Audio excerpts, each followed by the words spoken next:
Hey guys, tonight we are going on a journey. Not to Rome, not to Kyoto, but to a place that flickers at the very edge of modern memory, a city built on a dream, floating on a lake. We're dialing the clock back about 500 years, landing ourselves right in the heart of the Aztec Empire. Our destination, the magnificent, baffling, and let's be honest, slightly intimidating city of Tenochtitlan. Now, this isn't your typical, relaxing historical tour. The culture we're about to immerse ourselves in operates on a logic that can feel alien, a cosmos humming with a different kind of energy. A modern visitor like you, well, you'd probably have to be very, very careful not to accidentally offend a god or break some sacred rule you didn't even know existed. So before you get comfortable, take a moment to like the video and subscribe, but only if you genuinely enjoy what I do here. It's the quiet support that keeps these late-night journeys going. And while you're at it, I'd love for you to drop a comment and tell me what city you're listening from, and what time it is for you right now. It's always a little magical to see how far these stories travel into the night. Now dim the lights, maybe turn on a fan for that soft background hum, and let's ease into tonight's journey together. The air is the first thing you notice. It's thin, crisp, carrying the scent of damp earthwood smoke and something else, something aquatic and green. You're in a small, flat-bottomed canoe, gliding almost silently across the vast, shimmering surface of Lake Texcoco. For days, you've been traveling through the high valleys of central Mexico, and now your local guide just points ahead with his paddle. There it is. At first, it looks like a mirage. A city that doesn't just sit beside the lake but rises directly from it.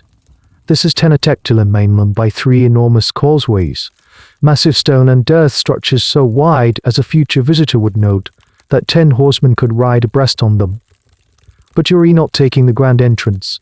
Instead, your little canoe veers off, entering the city's true circulatory systemal labyrinthine network of canals. These are the city's streets. On either side, houses built of adobe and volcanic stone seem to grow out of the water, their foundations anchored deep in the lakebed. Some are painted in brilliant reds and whites, adorned with geometric patterns. Smaller wooden bridges connect one small island-like dwelling to the next. Other canoes, laden with bundles of vibrant flowers, stacks of pottery, or trussed-up turkeys, glide past you. The people pulling them are speaking a language you've never heard, Nahuatl. It sounds soft, rhythmic, a series of gentle consonants and clear vowels that feels as natural to this environment as the lapping of the water against your boat. The sheer scale of it all is hard to comprehend. This isn't some quaint lakeside village, it's a metropolis.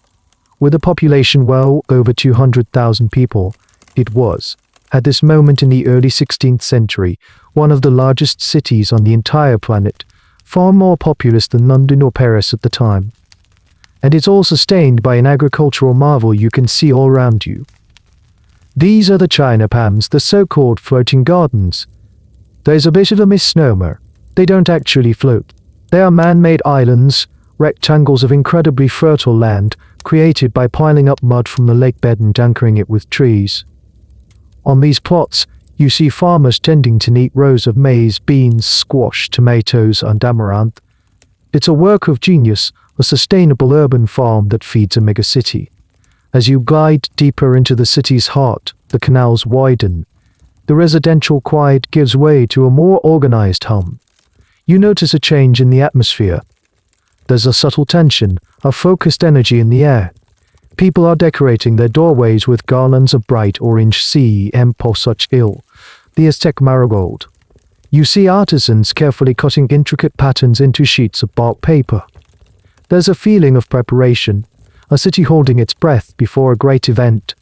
Priests with long, unkempt hair, their earlobes stretched and adorned, walk in solemn procession along the wider canal-side walkways, their black robes standing out against the city's color.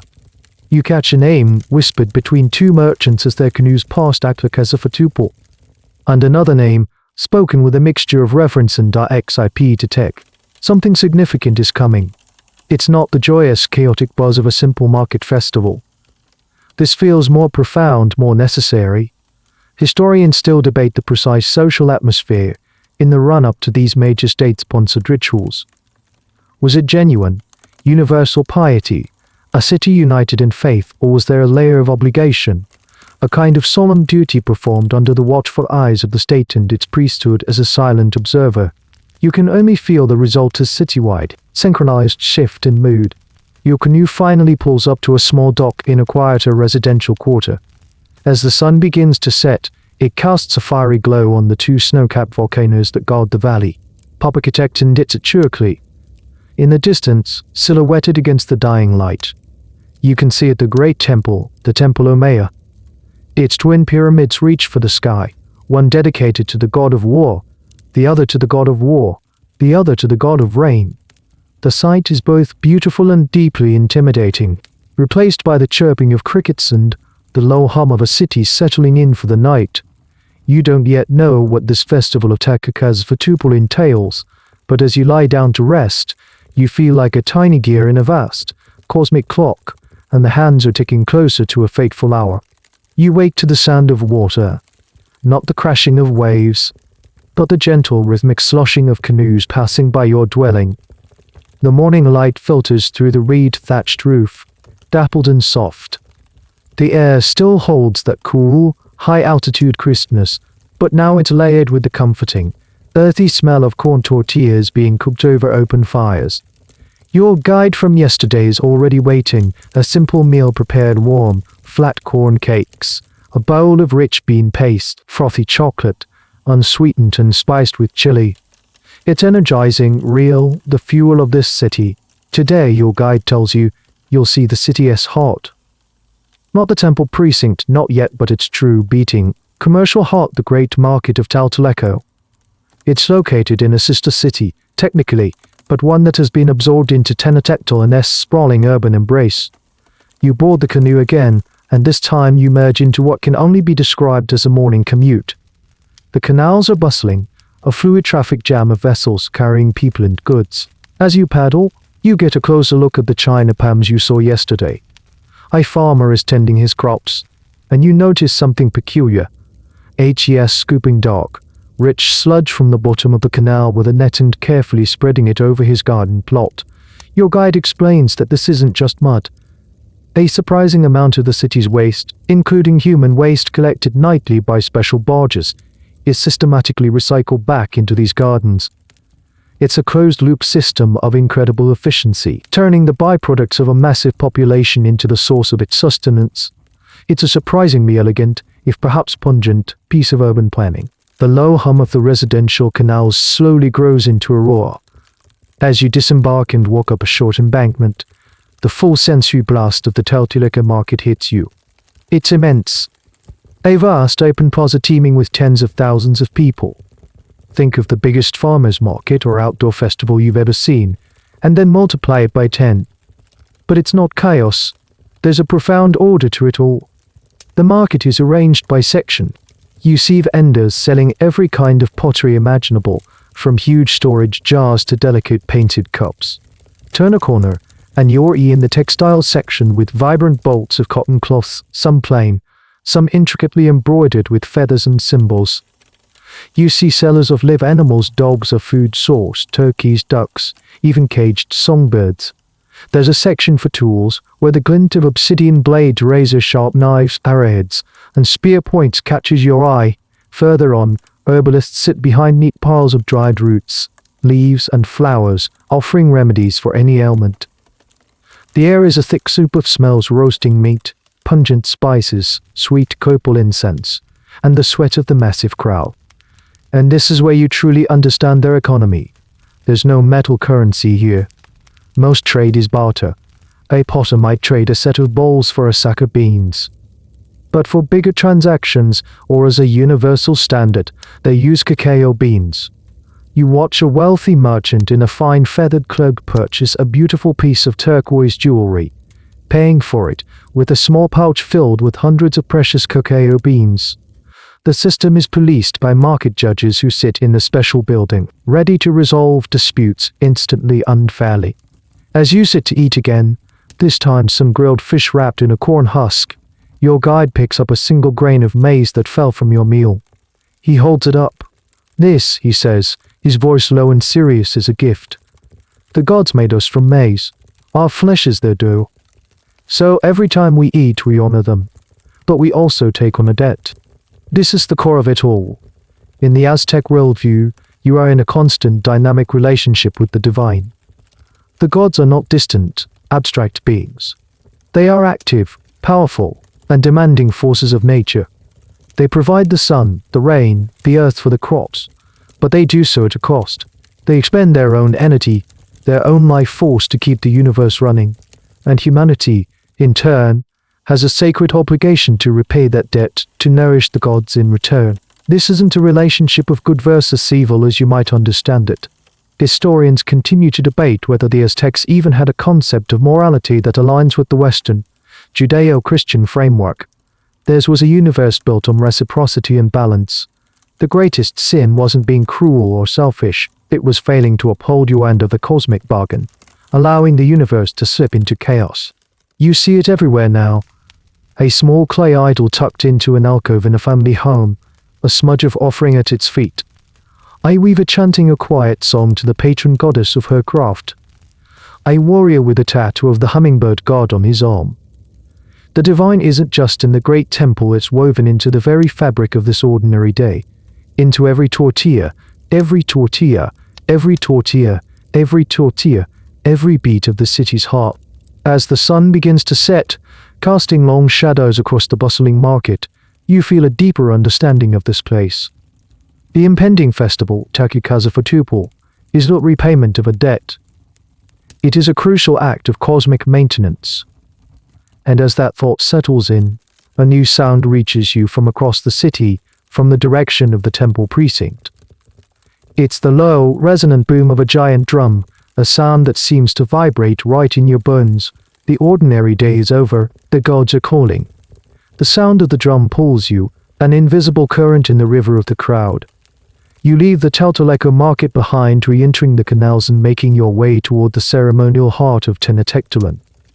The mood is shifting palpably now. The casual chatter of commerce gives way to a more hushed, reverent quiet. The destination is the sacred precinct, a massive walled square at the city's center, and your guide has managed to find a spot for you on the edge of the teeming plaza, a place where you can see without being in the way. As you stand there, dwarfed by the towering pyramids, your guide leans in. To understand the next 20 days, he whispers, you must first understand the one we honor, Xip, our Lord the Flayed One. The name itself sends a little shiver down your spine, but you listen intently as he begins to tell the story. This isn't a simple tale of a benevolent harvest god. The mythology of Xip is far more complex, a potent and, to a modern mind, deeply unsettling metaphor for renewal. Your guide explains that Xip is a god of incredible, agonizing self-sacrifice. According to one of the central creation myths, in the beginning, the gods gathered in the darkness to create the sun. Two of them had to sacrifice themselves by leaping into a great fire. A proud, wealthy god hesitated, but a humble, sickly god threw himself in without a second thought, becoming the sun. Shamed, the first god followed, becoming the moon. But the sun still wouldn't move. The other gods realized they too had to sacrifice themselves to give the sun the energy to begin its journey across the sky. Xip's personal myth follows this theme. He is the god who flayed himself, peeled off his own skin in order to provide food for humanity. His living, exposed flesh represents the raw, fertile earth ready for planting. His discarded skin represents the dry, dead husk of the corn seed from the previous season, the lifeless shell that must be broken for the new shoot to emerge. So when the people of Tenochtitlan pray to him, they are not praying to a gentle deity of grain. They are invoking a force of violent, painful, and absolutely necessary transformation. He is the god of spring, but a spring that is only possible through a form of death. He is the patron of goldsmiths, because just as they must hammer and purify gold in fire to create beautiful objects, Xip purifies the world through his suffering. This is a key concept that scholars often highlight for the Aztecs. Creation and destruction were not opposites. They were two parts of the same cyclical process. You simply couldn't have one without the other. As you absorb this, you look around the plaza. You see symbols of him everywhere, now that you know what to look for.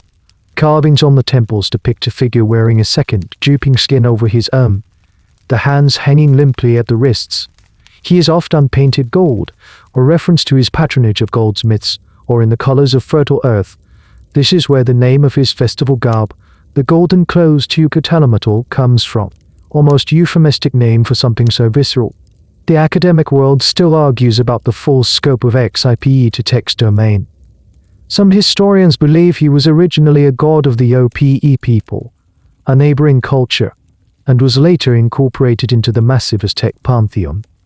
This was a common practice for the Aztecs. Absorbing the gods of conquered peoples was a way of absorbing their power. Others argue his origins are much older, rooted in ancient agricultural cycles that predate the Aztecs by centuries. What is certain is his importance to the agricultural calendar. The festival of Teclacazafutupal time of year, the end of the dry season. The fields are barren, the seed corn from last year's harvest is stored, and the entire city is waiting for the rains that will allow for the new planting. The ritual isn't just a hopeful prayer for a good harvest in their minds. It is the very mechanism that forces spring to happen. It is a human-led act of cosmic midwifery, helping the earth give birth to new life. You see a procession of priests walk by, their faces painted with yellow and red stripes, mimicking the god. They carry incense burners, and the sweet, cloying smoke of copal resin fills the air. They are not smiling. Their faces are masks of intense concentration. They are preparing to become conduits for this powerful, dangerous divine energy. The giant drum at the top of the pyramid of Hytistaplutic, the war god, booms again. The sun is setting, painting the sky in shades of orange and blood red. The story of Xipe hangs in the air, transforming your perception of everything. The dry ground beneath your feet is not just dead earth, it is the promise of rebirth. The silent, waiting city is a crucible of transformation. And you realize, with a dawning sense of unease, that in the worldview of these people, for the world to be reborn, something must first be peeled away. The old skin must be shed. The first rays of dawn are still hours away, yet the city is stirring. The air is cool and holds a palpable sense of anticipation. You're not in the main square today. Instead, your guide has led you to a large, open field on the outskirts of the city, near one of the great causeways. It's a training ground for warriors, but today it is being prepared for something else. A low mist hangs over the ground, muffling sounds and giving the scene a dreamlike quality. This is where you're going to learn about the other half of the equation. A ritual needs its celebrants, but the festival of Teclacazafutupal also needs its central figures, the ones whose life force will be offered back to the gods. And these individuals, you are about to discover, are not what you might expect. They are not criminals, slaves, or commoners. They are, in the eyes of the Aztecs, the most worthy offerings possible enemy warriors captured in battle. But not just any battle. Your guide points to a group of powerful-looking men being led into the field. They walk with a strange dignity, their heads held high. They are prisoners, yes, but they are also deeply respected. These men, he explains, were likely captured in a Zokiatofa flower war. This is one of the most fascinating undebated aspects of Aztec society. For a long time, historians took the Aztecs' own accounts at face value that flower wars were purely ceremonial battles. They were prearranged conflicts between the Aztec Triple Alliance and their perennial enemies, most notably the city-state of Tlaxcala. The stated goal wasn't to conquer territory or plunder resources, but specifically to capture warriors from both sides for future ritual sacrifice. It was seen as a sacred duty, the most noble way for a warrior to meet his end and for a captor to gain immense prestige. However, many modern historians have a more cynical or perhaps realistic take on it. They argue that while the ritual element was certainly real and deeply felt, the flower wars also served a very practical military and political purpose. These weren't just theatrical displays. They were large-scale, intense military exercises that kept the Aztec army in a state of constant war of attrition.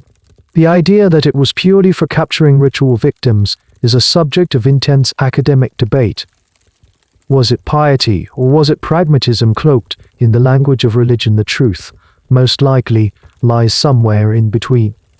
You watch as the captured warriors are given offerings of pulq, or fermented agave drink. They are treated with a level of respect that seems utterly at odds with their fate. Their captors, the Aztec warriors who bested them in battle, are responsible for them. They house them, feed them, and speak with them. A strange bond can form between captor and captive, a relationship built on mutual respect for their shared warrior ethos. A particularly interesting untold detail from historical accounts is the dialogue that sometimes occurred. A captor might say to his prisoner, "You are my beloved son," and the captive might reply, "You are my respected father."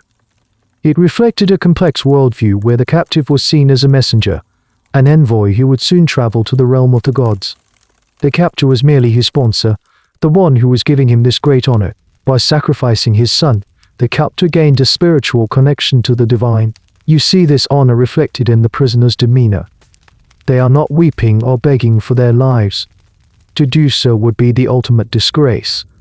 They are warriors. Their entire life has been a preparation for a noble death, and this, in their culture, is the noblest death of all.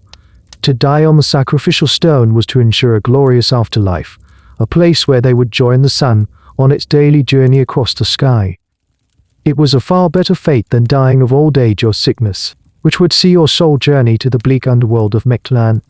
The prisoners are now being dressed in elaborate paper costumes, their bodies painted with symbols representing the gods.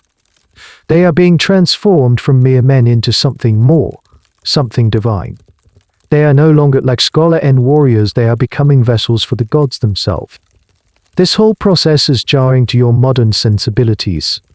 You're witnessing a system where mortal enemies can share a moment of profound, ritualized intimacy before a state-sanctioned death. It's a world where honor is found not in victory alone, but in being a worthy opponent, a worthy offering. As the preparations continue, the mist begins to burn off, and the sun rises over the volcanoes. The field is now filled with people. The families of the captors are here, dressed in their finest clothes. This is a moment of immense pride for them. Their son, their husband, has brought home the ultimate prize, a gift for the gods that will bring favor upon their family and the entire city. The flower war concept forces you to readjust your understanding of Aztec warfare. It wasn't always about conquest in the way a Roman general would understand it. It was also about feeding the universe. And as you watch these proud, doomed men, you realize that in the grand, terrifying, and strangely beautiful cosmic machine of the Aztecs, they are the sacred fuel. The sun is high in the sky now, but its warmth doesn't seem to penetrate the solemnity that has fallen over Tenochtitlan. The flower war captives have been presented, the purpose of the festival has been explained, and now the city enters a period of collective waiting. The grand ceremonies are still a day away, but the entire metropolis is engaged in a synchronized act of purification and preparation. It's the eve of the festival, and the city is holding its breath. You retreat from the open fields and grand plazas, choosing instead to wander the quieter residential canals once more. Here, away from the state-managed spectacle, you can feel the festival's influence on the lives of ordinary people. The vibrant chaos of the market is gone. A hush has fallen. Many shops are closed, and the usual canoe traffic has thinned. You see families meticulously cleaning their homes, sweeping the packed earth floors and washing down the adobe walls. This isn't just spring cleaning, it's a ritual act. An unclean house is an invitation to chaos, a sign of disrespect to the gods whose presence will soon be felt so acutely. They are clearing away the old, the dusty, the stagnant, to make way for the new energy the festival will bring. In the small household shrines you glimpse through open doorways, you see fresh offerings. Not just the usual marigolds, but also small plates of food, bundles of precious feathers, and, in a fascinating detail, items related to a person's trade. A weaver might offer a miniature loom, a potter a perfectly formed, tiny clay pot. It's a personal appeal, a way of asking XIP to take not just for a bountiful harvest for the city, but for a renewal of their own personal skills and fortune. One of the most profound preparations is fasting. For days leading up to the main event, many citizens, and especially the priests and warrior elites, have been observing a strict fast. They abstain from salt, from chili peppers, the core flavors of their diet, and from most solid foods. The goal is to purify the body, to make it a more fitting vessel for spiritual experience. This isn't about penance for sins, it's about heightening one's senses and demonstrating devotion. It creates a state of physical and mental clarity, a receptiveness to the divine. You can see the effect of this on the faces of people you pass. There's a certain gauntness, a focused intensity in their eyes. The city is running on a different kind of fuel now, not corn and beans, but anticipation and piety. The priests, of course, observe the most extreme version of this. You see a group of them near a smaller neighborhood temple. Their long hair, which you noticed before, is matted and tangled. Historical sources, like the accounts of the Spanish friar Bernardino de Sahagun, tell us that priests took a vow never to cut their hair. It grew over their entire lives, often caked with dried blood from personal acts of bloodletting, a common form of devotion. But to the Aztecs, it was a visible symbol of their lifelong commitment to the gods. It marked them as separate from ordinary society. There's an ongoing debate among scholars about how universally these preparatory rites were observed. Did the common farmer, whose life depended on grueling physical labor, observe the same strict fast as a high-ranking noble? It's likely there was a spectrum of participation. The elite would have performed the most rigorous and public acts of devotion, setting an example for the rest of society. The commoner might have observed a simpler, more personal version of the rituals, but the collective purpose was the same: to align the entire community, from the emperor down to the humblest farmer, with the cosmic rhythm of the coming ceremony. As dusk begins to form, a new scent fills the air, overpowering the usual smells of wood smoke and water. It's the sharp piney aroma of burning copal incense. All over the city, in every home and every temple, people are burning it. The smoke is believed to cleanse the air, to carry prayers upwards to the gods. The entire city is being spiritually fumigated. You also notice a distinct lack of celebration. There's no music, no laughter, no drinking of pulque in the streets. That will come later, after the sacrifice has been made and the debt repaid. Tonight is about solemnity. It's a citywide vigil. It feels like the quiet moments before a storm, a shared, silent understanding that they are all on the precipice of something immensely powerful. You find your way back to your lodging as complete darkness falls. The only lights are the flickering flames of torches and the countless pinpricks of light from incense burners, reflecting off the black water of the canals. The silence is profound, broken only by the distant, rhythmic chant of a group of priests. The city has transformed. It is no longer just a place of haze of homes and markets. It has become a temple, a sacred space ready for the arrival of the god. You feel the weight of that collective focus, a city of hundreds of thousands of people, all concentrating their will on a single shared purpose. Tomorrow that purpose will be realized. You are woken before dawn, not by a sound, but by a feeling. A deep, resonant vibration that seems to travel up from the ground, through the floor, and into your very bones. It's the great Tepones et, the massive horizontal slit drum housed at the top of the Temple Mayor. Its boom is slow, deliberate, a heartbeat for the entire city. Boom, boom. The festival of Tekakwazatupal has begun. You join the throngs of people already moving through the pre-dawn gloom. The streets and kennel-side walkways are packed, a silent, flowing river of humanity, all heading in one direction, the sacred precinct. The air is cold, and you can see your breath.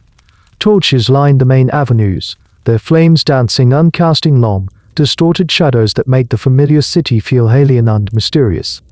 As you get closer, the single drumbeat is joined by other sounds. The high-pitched, piercing wail of clay flutes, the rattling of gourd shakers filled with seeds, the deep, mournful sound of conch shell trumpets, a noise that seems to echo from another age. It's not a melody in the sense you might be used to, it's a soundscape. A layered, hypnotic rhythm that is both unsettling and incredibly powerful. It's designed to alter your state of mind, to pull you out of the mundane and into the sacred. Finally, you emerge into the vast plaza of the sacred precinct. The space is already filled with tens of thousands of people, yet there is an astonishing lack of pushing or shoving. Everyone has their place. The nobles and high-ranking warriors are on raised platforms, their cloaks of iridescent feathers shimmering in the torchlight. The common folk stand shoulder to shoulder on the plaza floor, a sea of white cotton tunics. And then you see them. The procession. It snakes its way from a smaller temple at the edge of the precinct, moving slowly toward the base of the Great Pyramid. This is the moment the city has been waiting for. At the head of the procession are the highest-ranking priests. Their faces are painted, their long, matted hair swinging with their solemn pace. They burn fistfuls of copal, and thick, sweet-smelling clouds of smoke billow around them, partially obscuring the figures who follow. Behind the priests come the warrior societies. The eagle warriors, their heads covered in realistic helmets carved to look like the heads of eagles, beaks open. The jaguar warriors, draped in the pelts of the powerful jungle cats. They are the elite, the spiritual muscle of the Aztec army, and they move with a disciplined grace, their obsidian-edged clubs held at their sides. Then come the captors, the warriors who took the prisoners in the Flower Wars. They walk with immense pride, their chests puffed out. This is their moment of glory, the culmination of their prowess in battle. They are not just soldiers, they are providers for the gods. And finally, you see them, the captives. They are no longer dressed in the simple paper costumes of the previous day. Now, they are adorned in the full regalia of the gods they are meant to embody. Their bodies are painted, and they wear elaborate headdresses of paper and feathers. They walk with a calm, almost trance-like dignity. The combination of fasting, the rhythmic music, the powerful incense, and the psychological weight of the past few days has clearly had a profound effect. They are no longer just men from Black Scholar, they have become divine effigies. A fascinating, and somewhat debated, detail is the role of sponsors or gobtorants in this procession. Some historical sources suggest that prominent citizens who were not warriors could sponsor a captive, providing the elaborate costume and receiving some of the social and spiritual prestige in return. This suggests a complex social economy layered on top of the religious ritual, where spiritual merit could, in a way, be bought or shared. It's a point historians still ponder how much of this was pure faith, and how much was social maneuvering. The procession moves with painstaking slowness. Every step is deliberate, every gesture freighted with meaning. As they pass, the crowd is utterly silent, their eyes fixed on the captives. You feel no sense of anger or hatred directed at these men. Instead, there is a profound sense of awe and reverence. They are the sacred vessel, the key that will unlock the coming spring. The procession circles the base of the Templo Mayor, allowing everyone in the vast plaza to see. The twin pyramids loom over the scene, their steep staircases seeming to lead directly into the dark, pre-dawn sky. At the top of one, dedicated to Talaka the rain god, a fire burns in a brazier. At the top of the other, dedicated to Hytestaplutic the war god, stands the great sacrificial stone. As the procession completes its circuit and halts at the bottom of the staircase, a new sound cuts through the air, a single, high-pitched whistle. The drumming and chanting stop. A wave of absolute silence falls over the tens of thousands of people. All eyes turn to the pyramid. The sun is just beginning to crest the mountains in the east, and its first rays strike the top of the temple. The shum or the prelude is over. The silence in the great plaza is absolute, a vacuum of sound that makes the slightest noise feel monumental. All eyes are fixed on a specific location near the base of the Templo Mayor. It's not the pyramid itself, but a large circular, carved stone set flat on the ground. This is the Malak ATL, the Sunstone. It's here that the next phase of the ritual will unfold.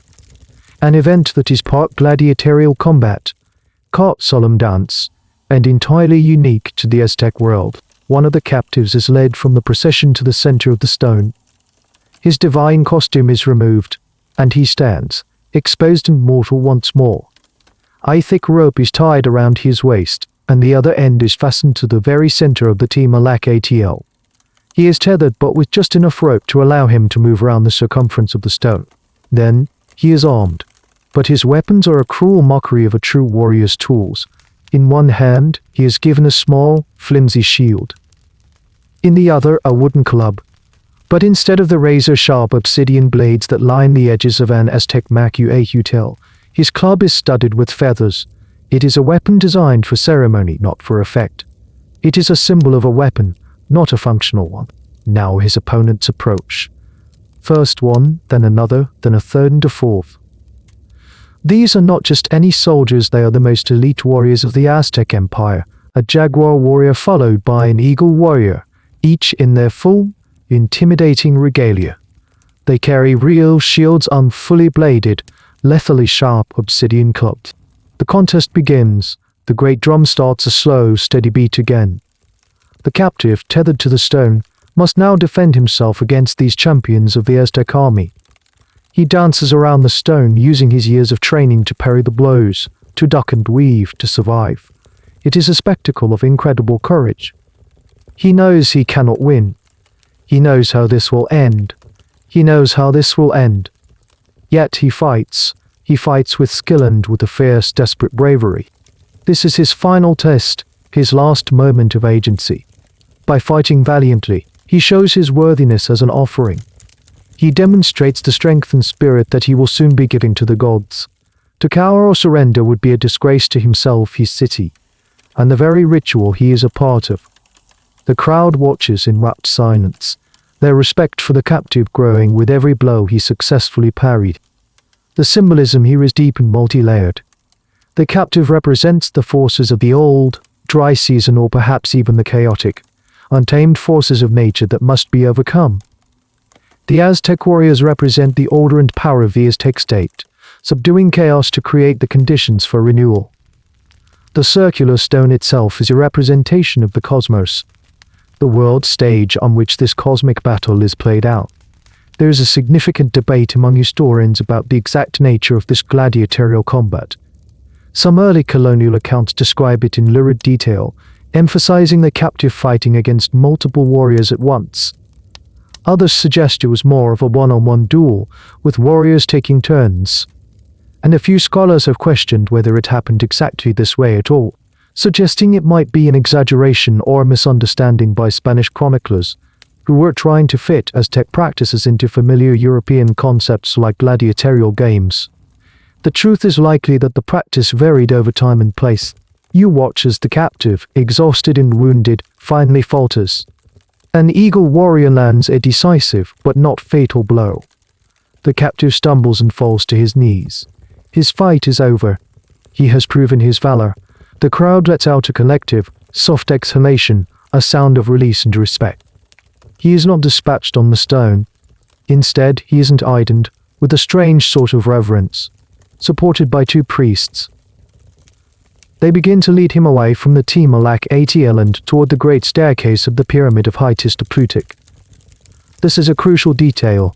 The fight on the stone was not the sacrifice itself, it was the final purification, the ultimate performance of his warrior identity. It was a demonstration of his heart, the seat of courage and life force in Aztec belief. As he is led away, another captive is brought to the stone, and the ritual begins anew. The process is repeated for each of the chosen warriors. It is a long, grueling, and emotionally charged spectacle. Each captive gets their moment to dance on the edge of eternity, to display their courage for the gods and for the people of Tenochtitlan. It is their last Somme, their final, glorious dance upon the stone of the sun. The air is thick with the weight of their bravery, a testament to a worldview where the manner of one's death could be the single most important act of one's life. The sun has climbed higher, burning away the last of the morning chill. The gladiatorial dances on the Timalak ATL are finished. The plaza below has fallen into a profound hush. The focus now shifts from the ground to the sky, up the impossibly steep staircase of the pyramid of Hytis-Teplutic.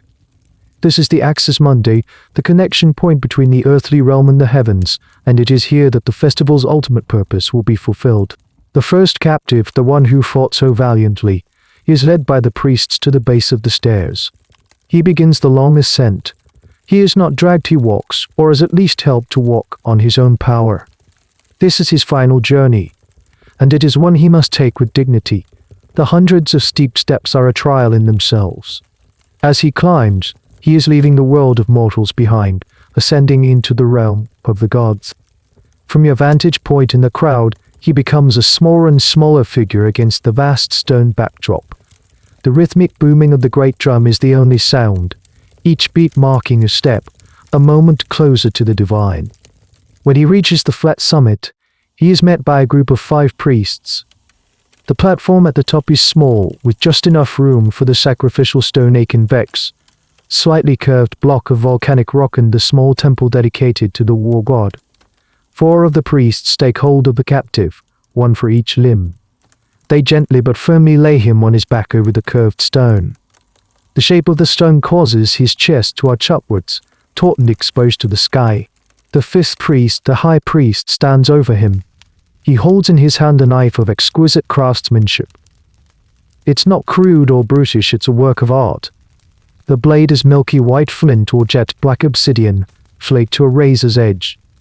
The handle is often adorned with turquoise mosaic and shell, a thing of terrible beauty. And here, we must step away from the graphic reality and into the symbolic heart of the act. In the Aztec mind, this was not an act of murder. It was a sacred harvest. The heart, or T-Y-O-I-I in Nahuatl, was not just a muscle that pumped blood. It was the seat of a person's life force, their consciousness, their courage, and a fragment of the sun's own energy. To release the heart was to release this divine energy, offering it back to its source. The body was merely the vessel, the husk. The heart was the precious seed of life. The high priest performs the act with a swift, practiced precision that speaks of years of training. The heart is raised to the sky, an offering to the sun, to nourish it and ensure it will rise again tomorrow. It is called the Cuashikol, the eagle-gourd bowl, a vessel for the most precious substance in the universe, divine energy. The body is then gently rolled down the side of the pyramid, a journey back to the earth. This entire process is repeated, one by one, for each of the captives. It is a slow, methodical, and deeply ritualized procedure. Now, from here, the story takes a turn that is central to this festival. The bodies are not simply disposed of. They are met at the bottom of the pyramid by other priests, specialists in a sacred, but to our minds profoundly unsettling craft. They carry the bodies to a special location, a sacred space away from the main plaza, and here, with incredible skill and reverence, they perform the act that gives the festival its name, Takakazafatupal, the flaying of men. Using sharp obsidian knives, they carefully and thoughtfully remove the skin of the deceased warrior, taking great care to keep it as intact as possible, like a suit of clothes. This is the point where we must fully embrace the Aztec metaphorical mindset. This skin is not a grotesque trophy. It is a holy relic. It is the Teocatlipoca, the golden clothes you heard about earlier. It represents the dried husk of the old season, the lifeless peel of the seed. It is the skin that Xip himself shed to give life to the world. The priests who performed this task were highly trained. It was not a butcher's work, it was a sacred art. The resulting skin was then prepared, likely treated with salt or other preservatives, to be worn. The question of how literally the skins were worn is debated by historians. Some codices depict priests wearing the full skin, including the face, like a mask. Others suggest it might have been more like a vest or a cloak, a symbolic garment rather than a complete human suit. The practicalities of wearing such a thing for 20 days in the Mexican suns suggest a more symbolic interpretation might be more likely, but the visual power of the full skin depiction in Aztec art is undeniable. The transformation is now complete. The captive warrior's spirit has ascended to the sun. His body has returned to the earth, and his skin, his earthly shell, has become a holy garment, a sacred symbol of coming rebirth, ready to be worn by the living representatives of the god, Xip. The sun beats down on the great plaza, now mostly empty. The central, intense rituals at the Templo Mayor are over. The crowds have dispersed, melting back into the labyrinth of the city's canals and causeways. But the festival is far from finished. In fact, its most visible and interactive phase is just beginning. A strange, unnerving, and sacred procession is about to weave its way through the everyday life of Tenochtitlan. You are standing on the edge of a wide, sun-drenched causeway when you see them. At first, it's a confusing sight. A group of men, walking slowly, deliberately. They are the priests you saw earlier, the ones who performed the rites. But they have been transformed. They are now wearing the teotalamital, the golden clothes. It's a sight that defies easy description. They are wearing the flayed skins. The effect is profoundly unsettling. The second skin, pale and yellowed, the golden collar hangs loosely over their own. The hands of the skin hang limply over the priest's own hands. They are quite literally cloaked in death, yet they are walking, breathing symbols of life. They have become living embodiments of XIP to tech. They are no longer just priests, they are the God himself walking on earth. These living effigies are called XIP. They don't speak. They move with a slow, almost dreamlike grace. Their presence is immediately felt by everyone around them. As they walk down the causeway, people stop what they are doing. A woman carrying a basket of goods to market sets it down and lowers her head in reverence. A group of children who moments before were chasing a stray dog fall silent and watch with wide, unblinking eyes. The XIP are not confined to the sacred precinct. Their purpose now is to move through the entire city, to bring the power and presence of the God into every neighborhood, every home, every marketplace. They are a walking, breathing reminder of the sacrifice that has been made in the renewal that it promises. As they pass, you witness a strange and fascinating interaction. People approach them, but not too closely. They offer them gifts. A wealthy merchant in a feathered cloak presents a small bundle of quetzal feathers, the most in the empire. A poor farmer offers a simple garland of marigolds. A mother leads her child forward, and the child holds out a single, perfectly formed ear of corn. These offerings are not just given to the priest underneath, they are given to the God he represents. The XIP accept the gifts silently, their movements slow and deliberate. By giving an offering, the citizen is participating directly in the ritual. They are acknowledging their debt to XIP to tech and showing their faith in his power to bring the spring rains and a good harvest. This part of the ritual serves a crucial social function. It takes the awe-inspiring but remote ceremony of the temple and makes it personal and tangible. The God is no longer an abstract concept or a statue on a pyramid, he is walking down your street. He is a presence you can see, smell, and almost touch. This direct interaction would have been incredibly powerful, reinforcing the social order and the shared cosmology of the entire community. One of the more peculiar details often debated by scholars is the mock battles. Some sources describe young warriors engaging in ritual skirmishes and chases with the XIP. They would attack the living gods with bundles of reeds or flowers, and the XIP would have to defend themselves. It's unclear what the exact meaning of this was. Was it a playful reenactment of the gladiatorial combat? Was it a way for young warriors to gain prestige by interacting with the god? Or was it a symbolic harrying of the forces of winter, urging them to depart? It remains one of the festival's more enigmatic traditions. You follow one of the XIP as he turns off the main causeway and enters a smaller residential area. He walks from door to door. At each house, the family comes out to greet him with offerings. He might enter the home for a moment, bestowing a silent blessing upon the household. His presence sanctifies the space. Imagine the psychological impact. For 20 days, your city is populated by these silent, walking deities. You might encounter one on your way to the market, or see one standing silently on the edge of a canal as you paddle past. They are a constant, unnerving, and holy presence. They are a living embodiment of the cycle of life and death, a walking, talking memento mori that is also a promise of rebirth. The city of Tenochtitlan has been transformed into a living stage, and these walking gods are the main actors in a slow, strange, and sacred play. The days that follow merge into a strange, new rhythm. The initial shock of seeing the XIP, the MEH gives way to a kind of surreal normalcy.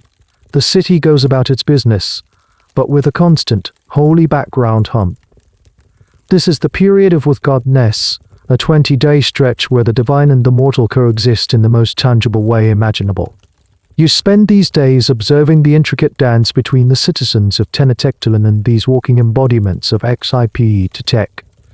The XIP are not just wandering aimlessly, they have a purpose and a routine. They often travel in groups. Their slow, deliberate pace is stark contrast to the usual hustle and bustle of the city. Their primary activity is collecting alms, a sacred duty that binds the community together. You watch as a group of them enter the great market of Taltaleco. The effect on the sprawling, chaotic plaza is immediate. A hush falls over the sections they enter. Vendors who were just moments before loudly hawking their wares now bow their heads in silent respect. The priests, cloaked in their grisly second skin, move from stall to stall. The offerings they receive are varied and telling. A seller of fine, turquoise jewelry offers a single, fraud stone not his best, but a genuine sacrifice of potential profit. A farmer gives a handful of chili peppers. A woman selling tortillas gives them the first and best tortilla from her griddle. The small act of piety, repeated thousands of times over, create a massive, citywide wave of collective offering. The goods collected are not for the priest's personal enrichment. They are gathered and taken to the temples, where they will be used to feed the temple staff or be distributed to the needy after the festival. The ritual, therefore, also functions as a massive, religiously motivated charity drive.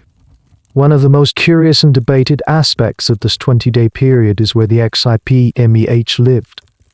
Did they return to the temple dormitories each night, or did they impose upon the households of the city's elite? Some sources suggest that it was a great honor for a wealthy family to host one of these living gods. The homeowner would be expected to house and feed the priest who, of course, was still fasting from certain things, and in return, their home would receive a powerful blessing. This created a system of reciprocal obligation between the priesthood and the nobility. And then there's the smell. We often imagine the past as silent and colorless, but it was a world of powerful smells. After a few days in the hot Mexican sun, the sacred golden clothes would have begun to decompose. This wasn't seen as a sign of filth or decay in the way we would understand it. Instead, the strong, pungent aroma was likely considered part of the ritual's power. It was the smell of transformation, the scent of the old husk rotting away to make way for the new seed. It was the holy fragrance of decomposition, a necessary precursor to rebirth. This sensory detail, often glossed over, would have made the presence of the XIPMEH utterly inescapable. You also notice that different people react to them in different ways. The warrior class, the nobles, and the elderly show a deep and solemn reverence. They understand the theological necessity of the ritual, but you see younger people, teenagers, who watch the XIPMEH with a mixture of awe, fear, and perhaps a touch of morbid curiosity. It's a reminder that even in a society saturated with religion, individual reactions can vary. Did every single person feel pure piety, or was it for some just a deeply ingrained and slightly scary tradition? This is a question that history can never fully answer. One afternoon, you see a XIPMEH stop by a group of goldsmiths working in an open-air workshop. He simply stands and watches them. The goldsmiths, whose patron god is XIPTech himself, stop their hammering and bow their heads. For them, this is a direct visit from their divine sponsor. They present him with a small piece of hammered gold leaf. The symbolism is potent, the god of goldsmiths, cloaked in a golden skin, blessing the makers of golden things. This 20-day period is a masterpiece of psychological and social engineering. It ensures that the lessons of the festival are not forgotten the day after the main ceremony. The constant presence of the XIPMEH is a slow-release capsule of religious doctrine, reminding everyone, every day, of the bargain they have with the gods, of the sacrifice required for survival, and of the promise of renewal that is just around the corner. The entire city is marinated in the sacred, a process that ensures the festival's meaning seeps deep into the collective consciousness. It's not just a day of ritual, it's a season of transformation. As the 20-day period of the XIPMEH continues, you begin to look past the initial, visceral shock of their appearance and delve deeper into the symbolism. Your guide, seeing your contemplative mood, decides it's time for a lesson in sacred agriculture. He takes you not to a grand temple but to a simple China MPA, one of the floating gardens, where a farmer is preparing his plot for the coming planting season. He picks up a handful of last year's seed corn. The kernels are dry, shriveled, and lifeless. This is the past, he says, letting the kernels run through his fingers. It holds the memory of the sun and the rain from the last harvest, but it cannot make new life on its own. It is a beautiful shell, but it is empty. He then points to one of the XIPMEH walking slowly along a nearby causeway. He, your guide, says is that the connection clicks in your mind with a sudden, startling clarity. The entire, elaborate, and unsettling ritual is a grand agricultural metaphor made real. The priest walking around in the golden clothes is a living, breathing representation of a corn seed. Xip is, at his core, the god of the seed. The priest underneath the flayed skin represents the germ, the new life, the vital spark contained within the kernel. The skin he wears, the tucutelametal, is the hard, dry pericarp, the outer shell of the seed. In the Aztec worldview, for the new corn to grow, this outer shell must be broken. It must rot away in the damp earth, sacrificing its form to nourish the sprout within. The decomposition you might have smelled is not just a byproduct, it's a central part of the metaphor. As the 20 days progress and the sacred skin begins to decay, it mirrors the process of a seed in the ground. The smell is the scent of life-giving rot, the holy funk of germination. The priest is incubating the promise of the new harvest within the shell of the old one. This interpretation explains so many of the festival's details. The golden color of the skin isn't just a reference to the goldsmiths, it's the color of a dry corn husk. The 20-day period is significant, as it roughly corresponds to the time it takes for a maize seed to germinate and sprout from the earth after planting. The entire city is witnessing a slow-motion reenactment of germination, writ large upon the human body. This is a concept that many early Spanish chroniclers completely failed to grasp, seeing only barbarism where the Aztecs saw a profound natural and divine truth. The idea of linking human sacrifice directly to agricultural fertility is common in many ancient cultures, but the Aztecs took it to a level of symbolic performance that is arguably unmatched. Your guide continues the lesson. He explains that this is why the festival is so critical at this specific time of year. It's the end of the long dry season. The earth is parched and hard. The people are living off the stores from the previous harvest. There is a collective anxiety about whether the rains will come, whether the new crops will take root. The festival of Tlachtecazafetupal is not just a plea for fertility, it is an act of sympathetic magic on a massive scale. By enacting the process of germination, they believe they are compelling the cosmos to follow suit. They are showing the earth and the gods of rain exactly what needs to happen. There's a subtle academic debate here about the primary focus of the metaphor. Was it about the corn, the single most important staple crop for all Mesoamerican civilizations, or was it a more general metaphor for the entire landscape? Some scholars argue that Xip represents the very earth itself, which is flayed by the dry season, showing its raw brown skin, before being ray-clothed in the green mantle of new vegetation when the rains come. In this view, the priest's body is the raw, and the skin he wears is the dead, doctor vegetation of winter. Both interpretations are likely true and coexisted. The Aztec mind was perfectly comfortable with layers of overlapping meaning. You look from the dry seed corn in the farmer's hand to the distant, walking figure of the XIPMEH. You finally understand. You are not just witnessing a strange ritual, you are watching a theological lecture being performed without words. It's a story about death enabling life, about the shell having to be discarded for the treasure within to be released. It is the most important story in their world, the story of their own survival, told not in a book, but on the streets of their city and on the bodies of their priests. The entire complex and disturbing festival boils down to this simple, powerful, and universal truth: for something new to grow, something old must be stripped away.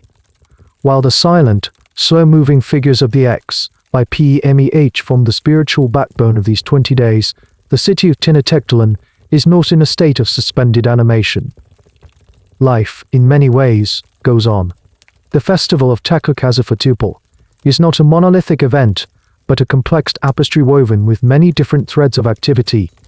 As you move away from the solemnity of the god impersonators, you begin to see the festival from the perspective of the wider population. The grand, state-sponsored rituals are for everyone to witness, but many of the subsequent celebrations are stratified by social class. One evening, your guide takes you to the edge of a wealthy neighborhood a district of larger stone houses with private courtyards. From within one of these compounds, you can hear music, not the somber, hypnotic rhythm of the temple drums, but a more lively and joyous sound. This is a private feast hosted by the family of a warrior, perhaps the captor of one of the sacrificed victims. To host such a party is both a duty and a display of status. Inside, nobles and high-ranking warriors recline on woven mats. They are dressed in their finest glazed-clothed clones and shimmering feathers and jewelry of jade, gold, and turquoise. Servants move among them, offering bowls of rich stews, tamales filled with exotic meats, and, most importantly, cups of frothy, spiced chocolate served in delicate painted gourds. This is where you see another side of the Aztec elite. They are not just stoic priests and fierce warriors, they are also politicians and socialites, using this festival period to forge alliances, arrange marriages, and display their wealth and influence. The religious festival provides the perfect backdrop for reinforcing the social hierarchy. Meanwhile, in the commoners' quarters, the atmosphere is different. There are no lavish feasts, but there is a palpable sense of communal relief and cautious optimism. The great debt to the gods has been paid. The city has done its part. Now, they can begin to hope for the future. You see neighbors gathering outside their homes in the evenings, sharing pulque, the fermented agave beverage. Its consumption was strictly controlled for much of the year, but during festival periods, the rules were often relaxed. There are dances, not the solemn, ritualized movements of the priests, but energetic, celebratory community dances. A group of young men and women form a circle in a small plaza, their feet stomping the packed earth in unison, accompanied by a simple drum beat in the rattling of shakers. Their songs are not hymns to the great gods, but simpler tunes about the land, the coming rain, and the cycle of life. It's a grassroots celebration, a collective exhalation of breath after the tension of the main rituals. One of the more peculiar and lesser-known activities during this festival period was a series of rituals specifically for those afflicted with skin ailments. Since Aztec was the flayed lord, he was also, logically, the patron deity of skin diseases. People suffering from rashes, boils, or other dermatological issues would make special offerings to the Xipmeh, praying for a new skin of their own. There were even specific priestesses dedicated to the female companions of Xipmeh, who had led sufferers in healing rituals. This small, personal detail shows how the grand state religion connected directly to the intimate, everyday health concerns of the people. There is, of course, a debate about the nature of these celebrations. Were they spontaneous deprivators of joy, or were they also, in their own way, state-managed? The Aztec ruling class was keenly aware of the need to provide bread and circuses, or perhaps maize and festivals to the populace, allowing for a period of feasting, drinking, and dancing after a solemn and terrifying ritual was a way to release social pressure and reinforce the idea that the state, through its mediation with the gods, was the provider of all good things, including joy. You also see the artisans returning to their work with renewed vigor. The potter shapes his clay, the weaver throws her shuttle, and the feather worker meticulously arranges his iridescent plumes. The festival has not just renewed the earth, it has renewed their creative spirit. They are all participating in the great act of creation, echoing the work of the gods. The city, for these 20 days, exists in a dual state. It is a holy site walked by gods, and at the same time, it is a living city full of gossip, commerce, flirtation, and small-scale community celebrations. The festival provides a framework that encompasses the entire spectrum of human experience, from the most profound spiritual Allah at the top of the pyramid to the simple pleasure of a shared drink with a neighbor. This comprehensive approach is what made the state religion so effective. It left no part of life untouched by its influence.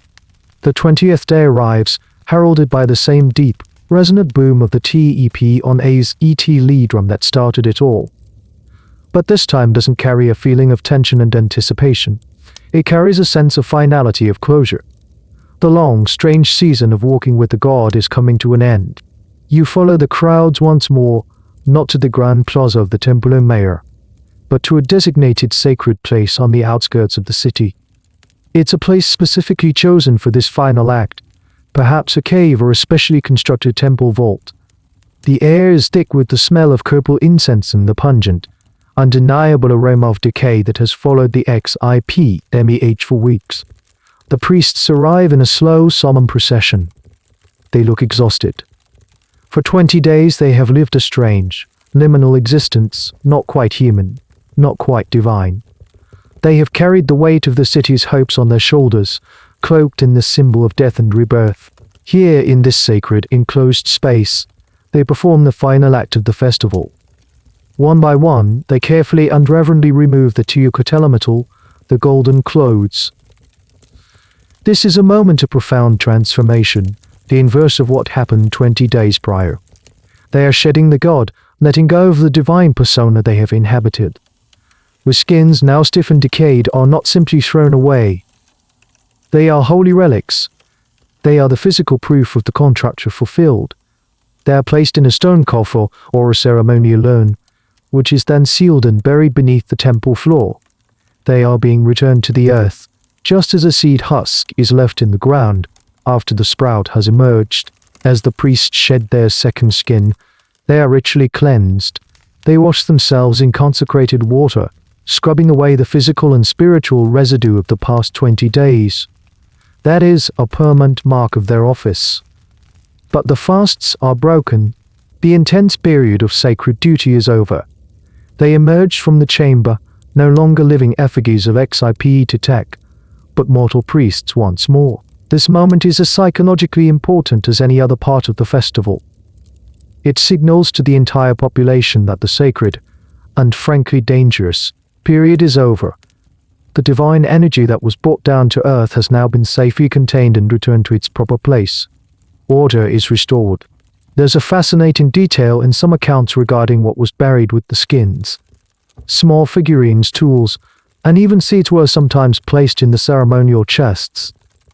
This suggests the belief that the power contained within the skins could infuse these objects, making them more potent for the coming season. It's a bit like charging a battery. The skins were seen as having absorbed immense spiritual energy that could be stored for later use. Historians debate the precise emotional tone of this final ceremony. Was it one of relief or sadness at the departure of the god, or simply one of solemn duty fulfilled? It was likely a complex mixture of all three. For the priests, it must have been a moment of immense physical and psychological relief.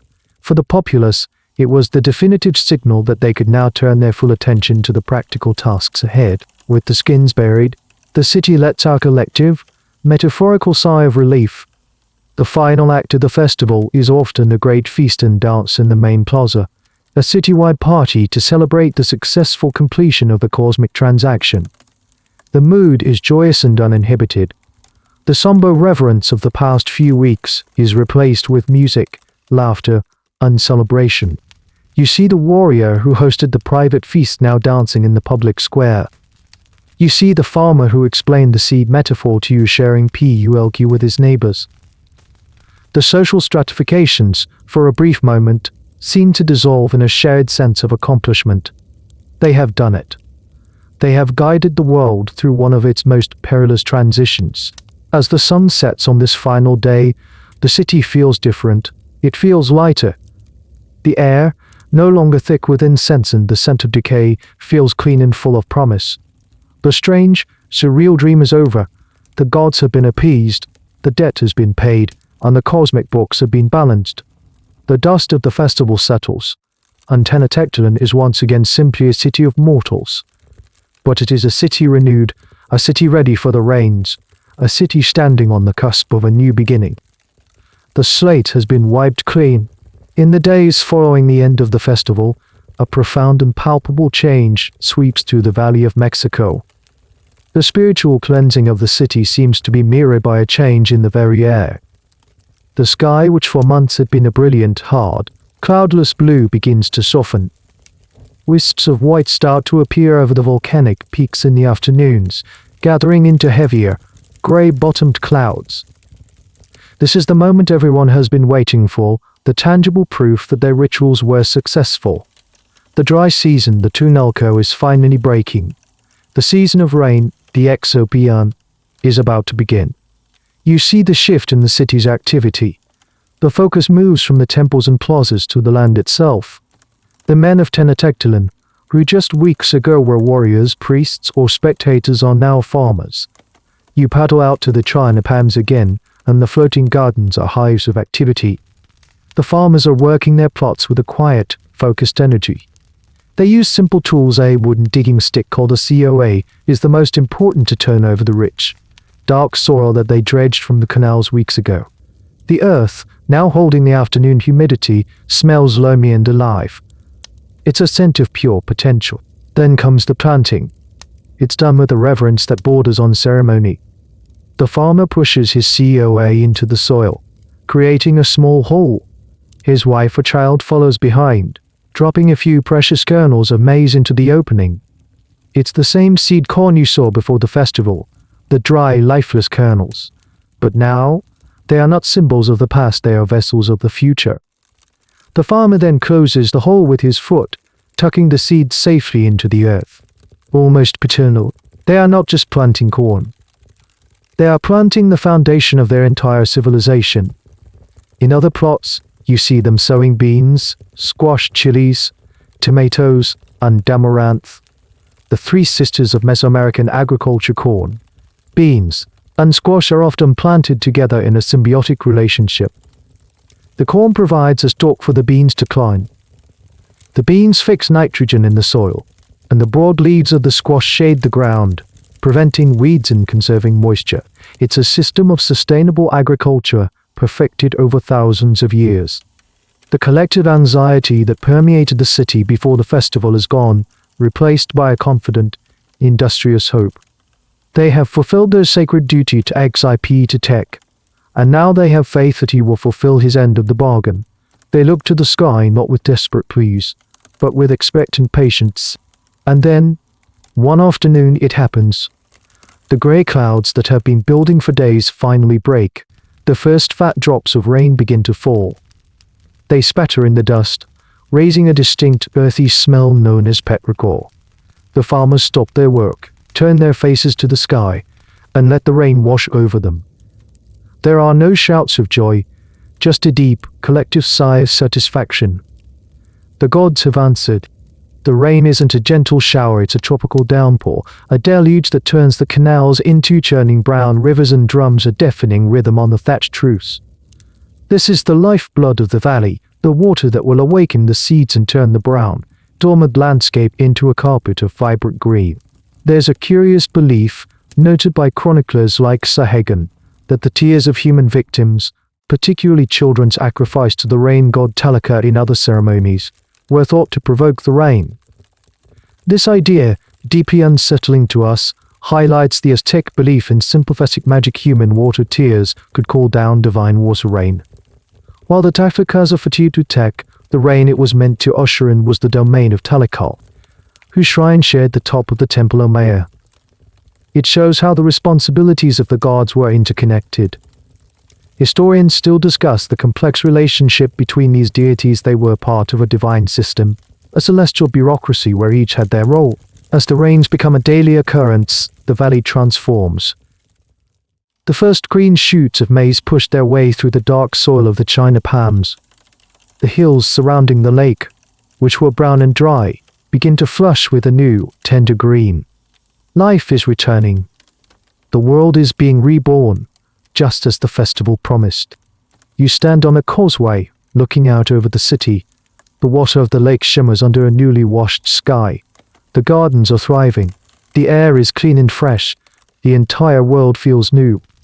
The memory of the grim, sacred theater of the festival now feels like a strange, feverish dream. But the results of that dream are all around you, in every green shoot, in every drop of rain, in the quiet confidence of the people. The Aztecs have once again stared into the abyss of cosmic uncertainty and, through their own actions, have pulled the world back into the light. The cycle continues. Now that the immediate, life-or-death drama of the harvest cycle has been addressed, you have a chance to broaden your understanding of the divine landscape of Tenochtitlan. Tech, for all his terrifying and vital importance, is just one player in a vast and complex celestial drama. To truly grasp the Aztec worldview, you have to visit the rest of the caste in their divine home, the Pantheon. Your guide takes you back to the sacred precinct, the heart of the city. This time, you're not just a spectator in a crowd, you're here to understand the architecture of belief. The entire precinct is a model of the Aztec cosmos, with temples and shrines acting as earthly embassies for the gods. Of course, the temple Olmea dominates everything.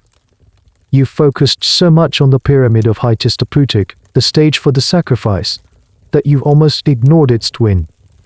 Standing right beside it, of equal height and importance, is the pyramid dedicated to Tlaloc, the ancient and powerful god of rain, water, and fertility. Its shrine at the top is painted with blue and white motifs, representing water and cloud. Tlaloc is a god far older than the Aztecs themselves, worshipped for centuries all over Mesoamerica. He could be benevolent, providing the life-giving rains that the festival of Xiptec was meant to usher in. But he could also be wrathful, sending devastating storms, floods, or life-withering droughts. His power was immense, and keeping him happy was a constant concern. The pairing of his temple with Hytistapoticus at the very center of the Aztec universe is a powerful statement. Our empire is built onto foundations war and water, tribute gained through conquest and tribute paid to the gods for sustenance. But the pantheon extends far beyond this central duo. Your guide points out smaller, but still impressive temples within the precinct. There's a distinctive circular pyramid dedicated to Quetzalcoatl, the feathered serpent. This is one of the most famous and enigmatic of all Aztec gods. He is a creator god, a deity of wisdom, learning, art, and the morning star. His story is complex and often contradictory, preferring offerings of flowers, incense, and butterflies. In others, he plays a role in the very creation myths that justify it. Wandering further, you see shrines dedicated to a host of other deities, each governing a specific aspect of life. There is Tezcatlipoca, the smoking mirror, a powerful, unpredictable god of night, sorcery, and destiny. He is often depicted as the rival of Quetzalcoatl, a force of chaos and conflict. He is the patron of warriors and kings, but he is also a trickster who could bring ruin to anyone. You also see evidence of the goddesses, who were equally vital. There's Coatlicue, she of the serpent's skirt, a fearsome earth goddess who is the mother of Hytistaputic himself. Her famous statue, now in the National Museum of Anthropology in Mexico City, is a terrifying and powerful image of creation and destruction, with a skirt of writhing snakes and a necklace of human hands and hearts.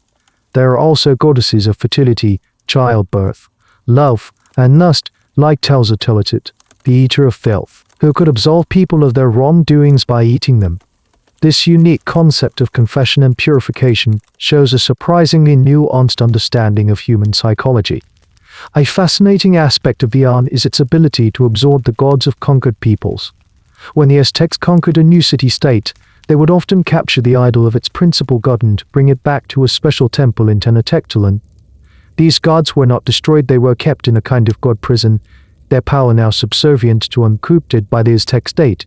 It was a brilliant stroke of psychological warfare and political integration. Standing in the middle of the sacred precinct, you realize you are in a divine metropolis. It's a complex, crowded, and often contradictory family of gods, full of rivalries, alliances, and overlapping responsibilities. It's a pantheon that reflects the Aztec world itself, a world of brutal conflict and beautiful artistry, of profound agricultural anxiety and supreme military confidence. Understanding this family is the key to understanding how the Aztecs made sense of their universe, a universe where a flayed skin could mean a future harvest. Your journey through Tenochtitlan has so far been dominated by the spiritual and the epic gods, pyramids, and grand rituals. But today your guide wants to show you a different side of Aztec ingenuity, one that exists at a much more human scale. He leads you away from the monumental stone of the sacred precinct and into a comicac, one of the schools for the children of the nobility. Here, you will see a world not of cosmic debts, but of practical, life-saving knowledge. The school, a low, clean, well-organized building. In one courtyard, young boys are receiving rigorous military training. In another, they are learning to read and interpret the complex pictographic script of the Aztec codices. But your guide leads you to a quieter section, a room that smells faintly of dried herbs and soil. This is where the students learn the art of healing. On long wooden tables, there are neat piles of leaves, roots, barks, and flowers. An elderly priest, a master healer, is instructing a small group of attentive students. He holds up a vibrant, orange flower, the very same marigold, the CM posachil, that you saw used as an offering. He explains that when steeped as a tea, it can be used to soothe an upset stomach. He moves on to a plant with broad, velvety leaves, explaining how its sap can be applied to the skin to treat rash as a direct link, perhaps, to the healing rituals associated with XIP to tech. This is the world of Aztec medicine, a sophisticated system of herbalism that was, in some respects, far more advanced than contemporary European medicine. The Spanish, upon their arrival, were both horrified by the Aztecs' religious practices and astonished by their medical knowledge. Friars like Bernardino de Sahaga meticulously documented hundreds of medicinal plants and their uses, creating a priceless record of this botanical wisdom.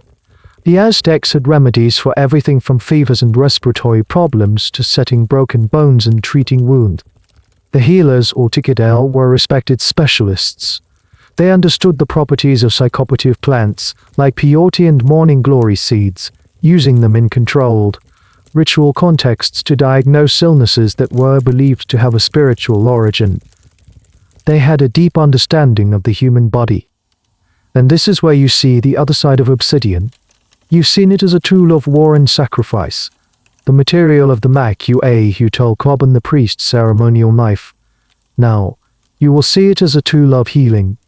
The master healer picks up a small, dark, glass-like blade. It's an obsidian scalpel. Modern experiments have shown that a finely flaked obsidian blade can be many times sharper than a high-quality steel surgical scalpel. Its edge can reach a thinness of just a few nanometers, allowing it to make incredibly clean incisions that heal with less scarring. The Aztecs used these precise tools to perform a range of procedures, including the lancing of abscesses and even, some evidence suggests, basic forms of dental work and cataract surgery. This is a staggering thought. The same material culture that produced the sacrificial knife also produced a surgical scalpel of unparalleled sharpness. Of course, their understanding of medicine was inextricably linked with their religious beliefs. Illness could be caused by natural factors, like an imbalance in the body's heat or coldness, a concept similar to the humoral theory in Europe. But it could also be a punishment from a disgruntled god, or the result of black magic practiced by an enemy. Therefore, a healer's toolkit was not just plants and scalpels, it also included prayers, chants, and offerings. A cure often involved treating the body and the soul simultaneously. There is a long-standing academic debate about the efficacy of this magico-religious aspect of their medicine. Was it purely a placebo effect, or did the psychological comfort it provided actually contribute to the healing process? Modern holistic medicine might suggest the latter. The Aztecs would not have seen a distinction to them. The chant that invoked the favor of a healing goddess was as essential as the herb that reduced the fever. A particularly strange and specific medical practice was the treatment for a lost soul, or tonal li. The tonal li was a life force believed to reside in the head, and it could be frightened out of the body by a sudden shock or a bad dream, leading to listlessness and depression. A healer would perform a ritual to coax the soul back, which sometimes involved sneezing. The patient would be given a powder to sniff that would induce a powerful sneeze, which was thought to violently expel the affliction and clear the way for the soul's return. As you leave the Comicak, your perspective on Aztec society has been subtly recalibrated. They were not just a civilization obsessed with death. They were also deeply invested in the preservation of life and the evasion of suffering. Their world was one where a priest could raise a flint knife to the heavens in a grand, terrifying ritual, while a healer in a quiet room could use an obsidian blade of astonishing refinement to save a life. It's a duality that defies easy judgment, a reminder that this was a culture of profound and surprising complexity. Your understanding of Thermotectalen has deepened, from its grand rituals to its intimate medical practices.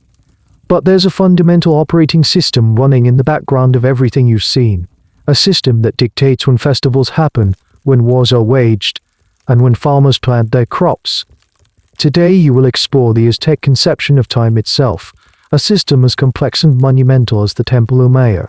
Your guide takes you to the base of a huge, intricately carved circular stone, even larger and more complex than the Malacatl where the gladiatorial ritual took place. This is the famous sunstone, often mistakenly called the Aztec calendar. It isn't a calendar in the way we think of one you can't use. Instead, it's a cosmological map, a graphic depiction of the Aztec understanding of time and the universe. At its center is the face of a sun god, some say Tunatia, others say the earth monster Tlateloltefuli's tongue of flint knife, symbolizing his thirst for life force. Surrounding him are four squares, each representing a previous era or sun.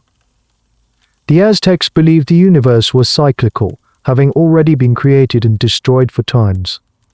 They were living in the fifth sun, an era created by the sacrifice of the gods and destined, like all the others, to eventually end in cataclysm. This deep-seated belief in cosmic fragility is the philosophical engine behind the constant need for sacrifice.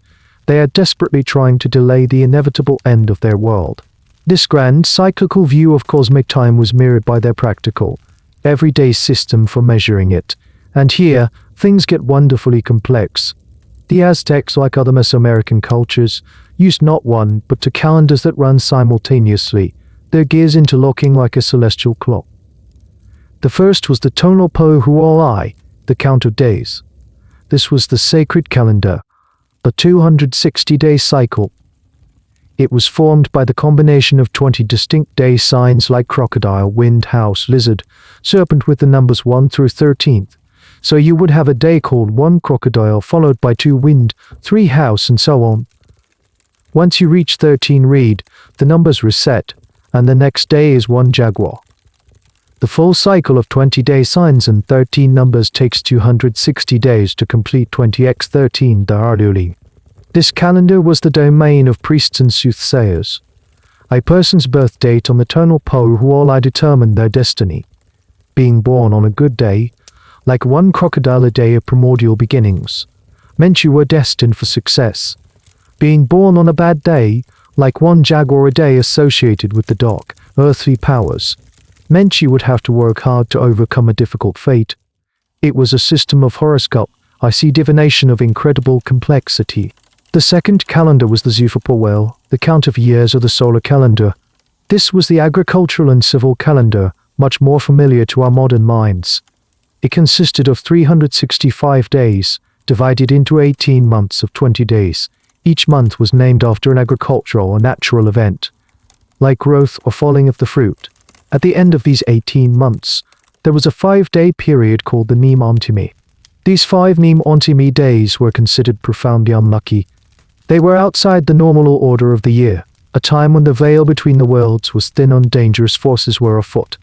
People would stay home, avoid important activities, and essentially try to stay out of trouble until the new year began.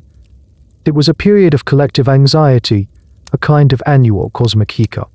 The real genius of the system was how these two calendars worked together. A specific date was identified by its name in both calendars. For instance, the day Hernan Cortés landed in Mexico was, in the Aztec system, a 1 read on the sacred calendar that fell during a particular month of the solar calendar.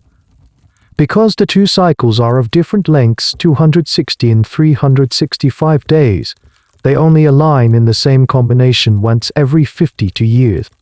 This 52-year cycle was the Aztec equivalent of our century.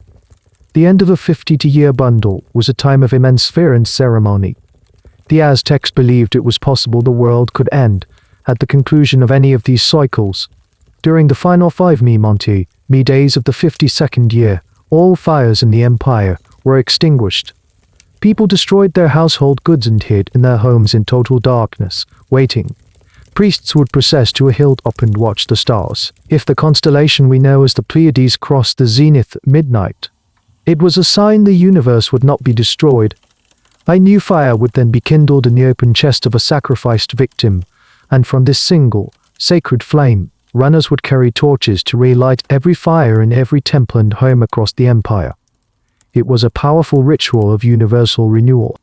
The exact origin of the 260-day sacred calendar is a subject of great academic debate. Why 260? Some scholars have linked it to the human gestation period. Others suggest it relates to the cycles of Venus or the period between the zenith passages of the Sun at tropical latitudes. There is no definitive answer, and it remains one of the beautiful mysteries of the Mesoamerican mind. Standing before the sunstone, you realize you're looking at a culture that was obsessed with time measuring it, and desperately trying to keep it from running out. The festival of Tlachtecazafetupal was just one crucial entry in this intricate, interlocking system of cosmic maintenance, a single gear in the great clock they built to keep their world turning. You've witnessed the grand public rituals, learned the philosophical underpinnings, and even delved into the complex systems of timekeeping that governed life in Tenochtitlan. But a city is not a monolith. It is a collection of individual lives and experiences. Today, your focus shifts to the subtle but rigid structures of Aztec society, and how a festival like Tlachtecazafetupal would have been experienced very differently depending on where you stood on the social ladder. Your first stop is in a neighborhood you visited before, the residential area of the elite. This is the world of the PPLT and the hereditary nobility. They are the high-ranking warriors, the priests, the judges, and the most powerful merchants. For them, the festival is a prime opportunity for social and political advancement. You observe a nobleman you recognize from the warrior's feast. He is the captor of one of the sacrificed victims. In the wake of the festival, his prestige is immense. His family status has soared. He receives respectful greetings in the street, and other nobles invite him to their homes, eager to be associated with his spiritual success. For him, the festival was a validation of his prowess and his piety. It was a personal triumph played out on a public stage. His children will benefit from his glory, likely gaining access to better education in the Karmikak and more favorable marriages. For the PPLTN, the festival reinforces their right to rule. They are the ones who mediate with the gods, and the successful outcome of the ritual proves their worthiness. Next, you journey to a more crowded, bustling part of the city. This is the world of the mace you waltz in, the commoners. They are the farmers, the artisans, the fishermen, and the small-scale traders. For them, the festival experience is far less about personal glory and far more about collective survival. You speak with the farmer who taught you about the seed metaphor. For him and his family, the festival was a period of sincere, anxious devotion. Their livelihood depends entirely on the rains and the harvest. They participated in the fasts as best they could, made their humble offerings to the passing XIP, and watched the grand ceremonies with a mixture of awe and fear. Their primary emotion now is relief. The gods are satisfied, the rains have come, and they can get back to the hard work of feeding their family and the city.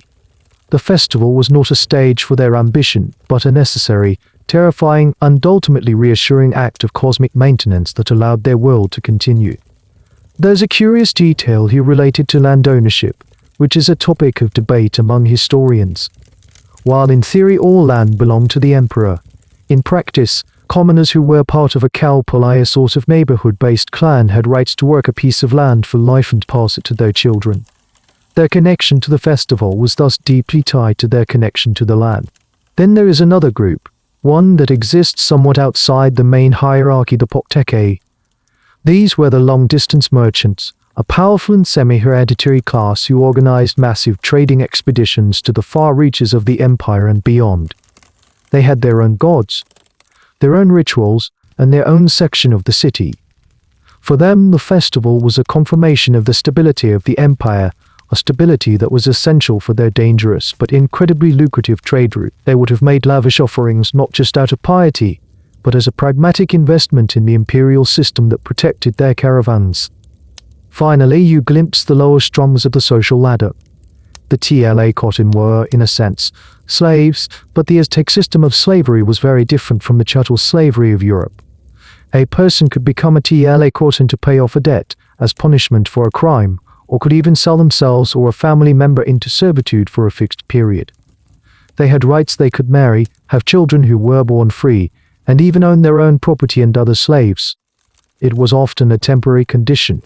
For a Tlachtecazafetupal, the festival might have been a simple, mandatory observance, another duty in a life of obligation. However, there's a grim footnote.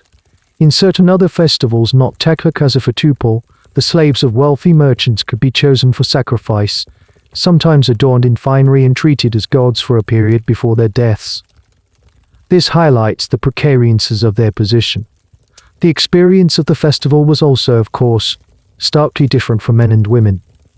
The public-facing roles, the priests, the warriors, the victims were overwhelmingly male. Women's participation was more private and domestic. They were responsible for preparing the ritual foods, weaving the ceremonial textiles, maintaining the household shrines, and raising the children who would one day participate in these rites. Their role, while less visible in the grand spectacle, was the essential foundation upon which the entire ritual life was built. By seeing the festival through these different eyes, you understand that it was not one event but many. For the noble, it was a lifeline. For the merchant, it was insurance. For the slave, it was an obligation. And for the women, it was the sacred, unseen work that held it all together. The same set of beliefs radiated outwards, but its light was refracted into a full spectrum of experiences by the prism of Aztec society. Your time in Tenochtitlan has given you an intimate, insider's view of the Aztec world. You've seen their rituals, understood their beliefs, and felt the rhythm of their lives. But no city, no empire, exists in a vacuum. To fully grasp Tenochtitlan's identity, you must see it as its neighbors did. Today, you will take a mental journey beyond the great causeways, beyond the valley, and into the heart of their staunchest enemies.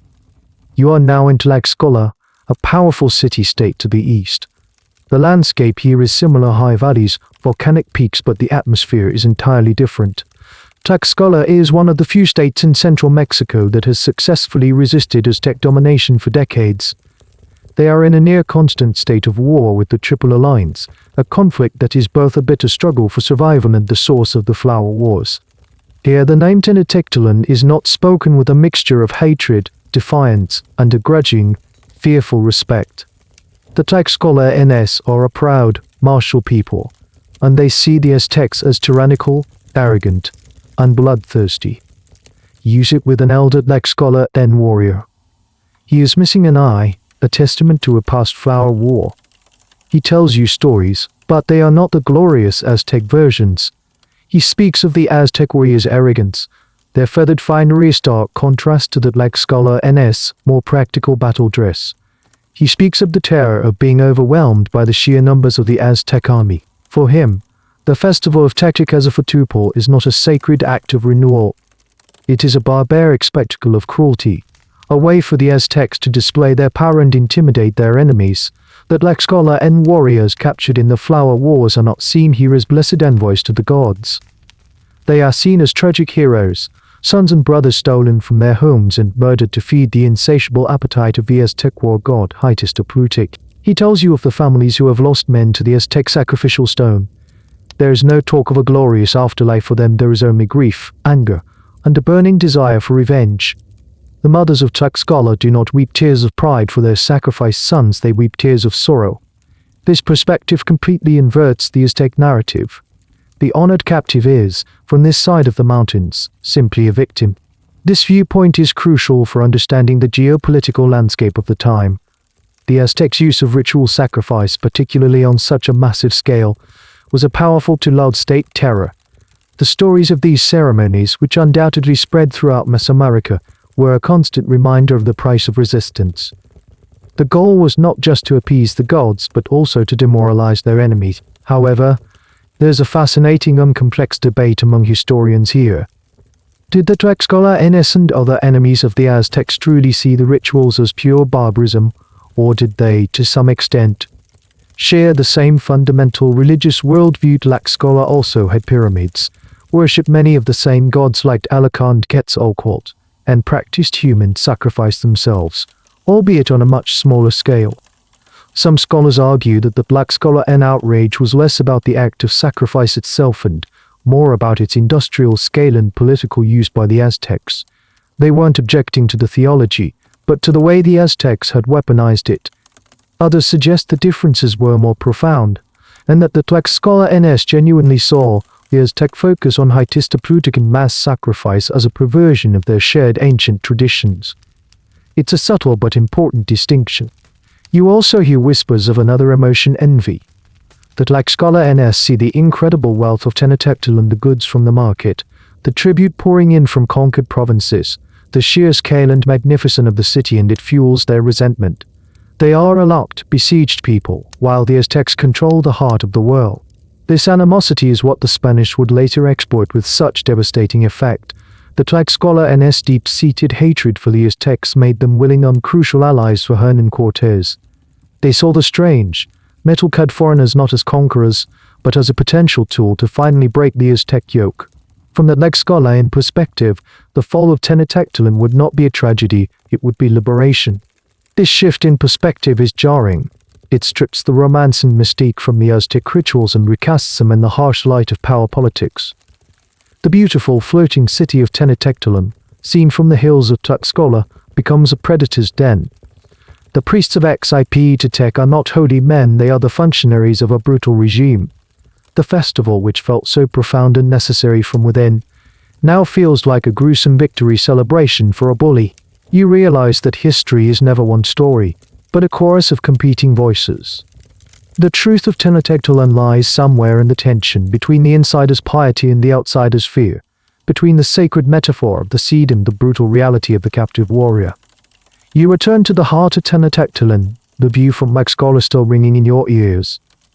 The city feels different now, its serene beauty overlaid with the shadow of the fear it inspires in others.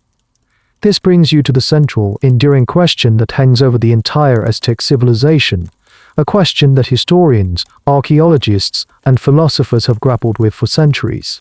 You stand in the Great Plaza, looking up at the Templo Mayor, the twin pyramids dedicated to war and water.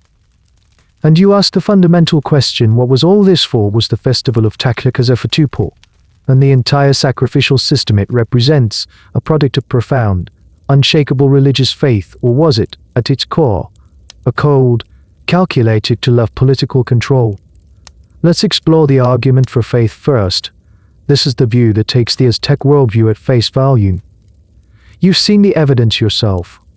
The universe is a fragile, hostile place created from the sacrifice of the gods. The sun is a living being that needs to be fed with the most precious substance imaginable, human life force, to keep it moving.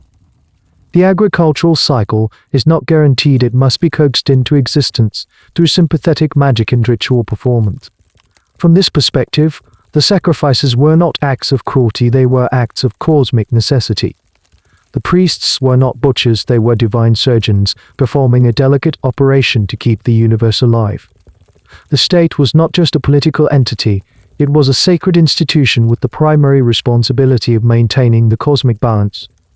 Every citizen, from the emperor to the farmer, genuinely believed that without these rituals, the sun would stop rising, the corn would fail to grow, and the world would descend into an endless, starless night.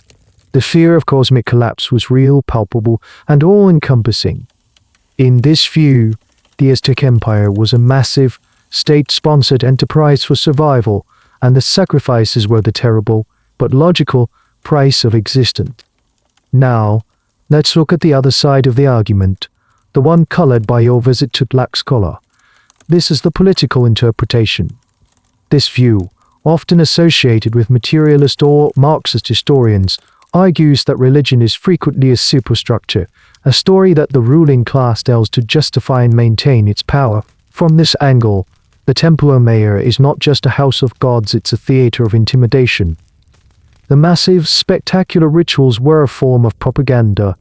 By staging these incredible displays of power, sacrificing strong enemy warriors, displaying their skins, the Aztec elite sent a clear and terrifying message to two audiences.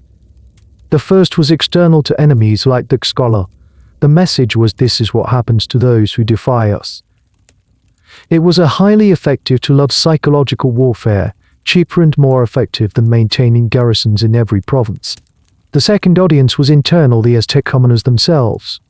The rituals constantly reinforced the social hierarchy. The priests and warrior nobles were the indispensable intermediaries with the gods. Only they had the knowledge and authority to perform the rituals that kept the world running. This justified their immense wealth, their privileges, and their control over the state. To question the ruling class was to question the very survival of the universe. It was the ultimate tool for ensuring social cohesion and obedience.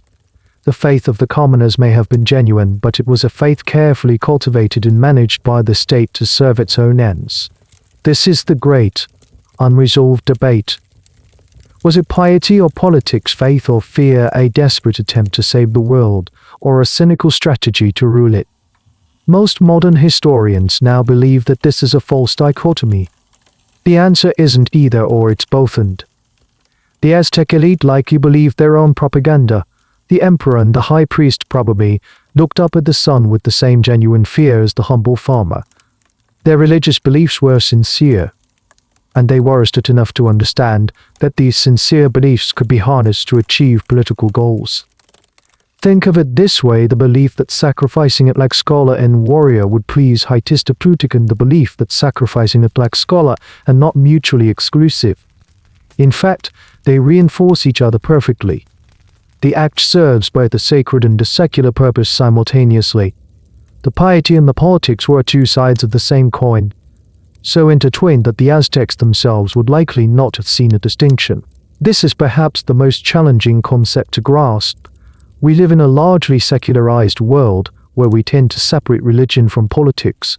For the Aztecs, no such separation existed. The state was a religious project, and religion was a state enterprise.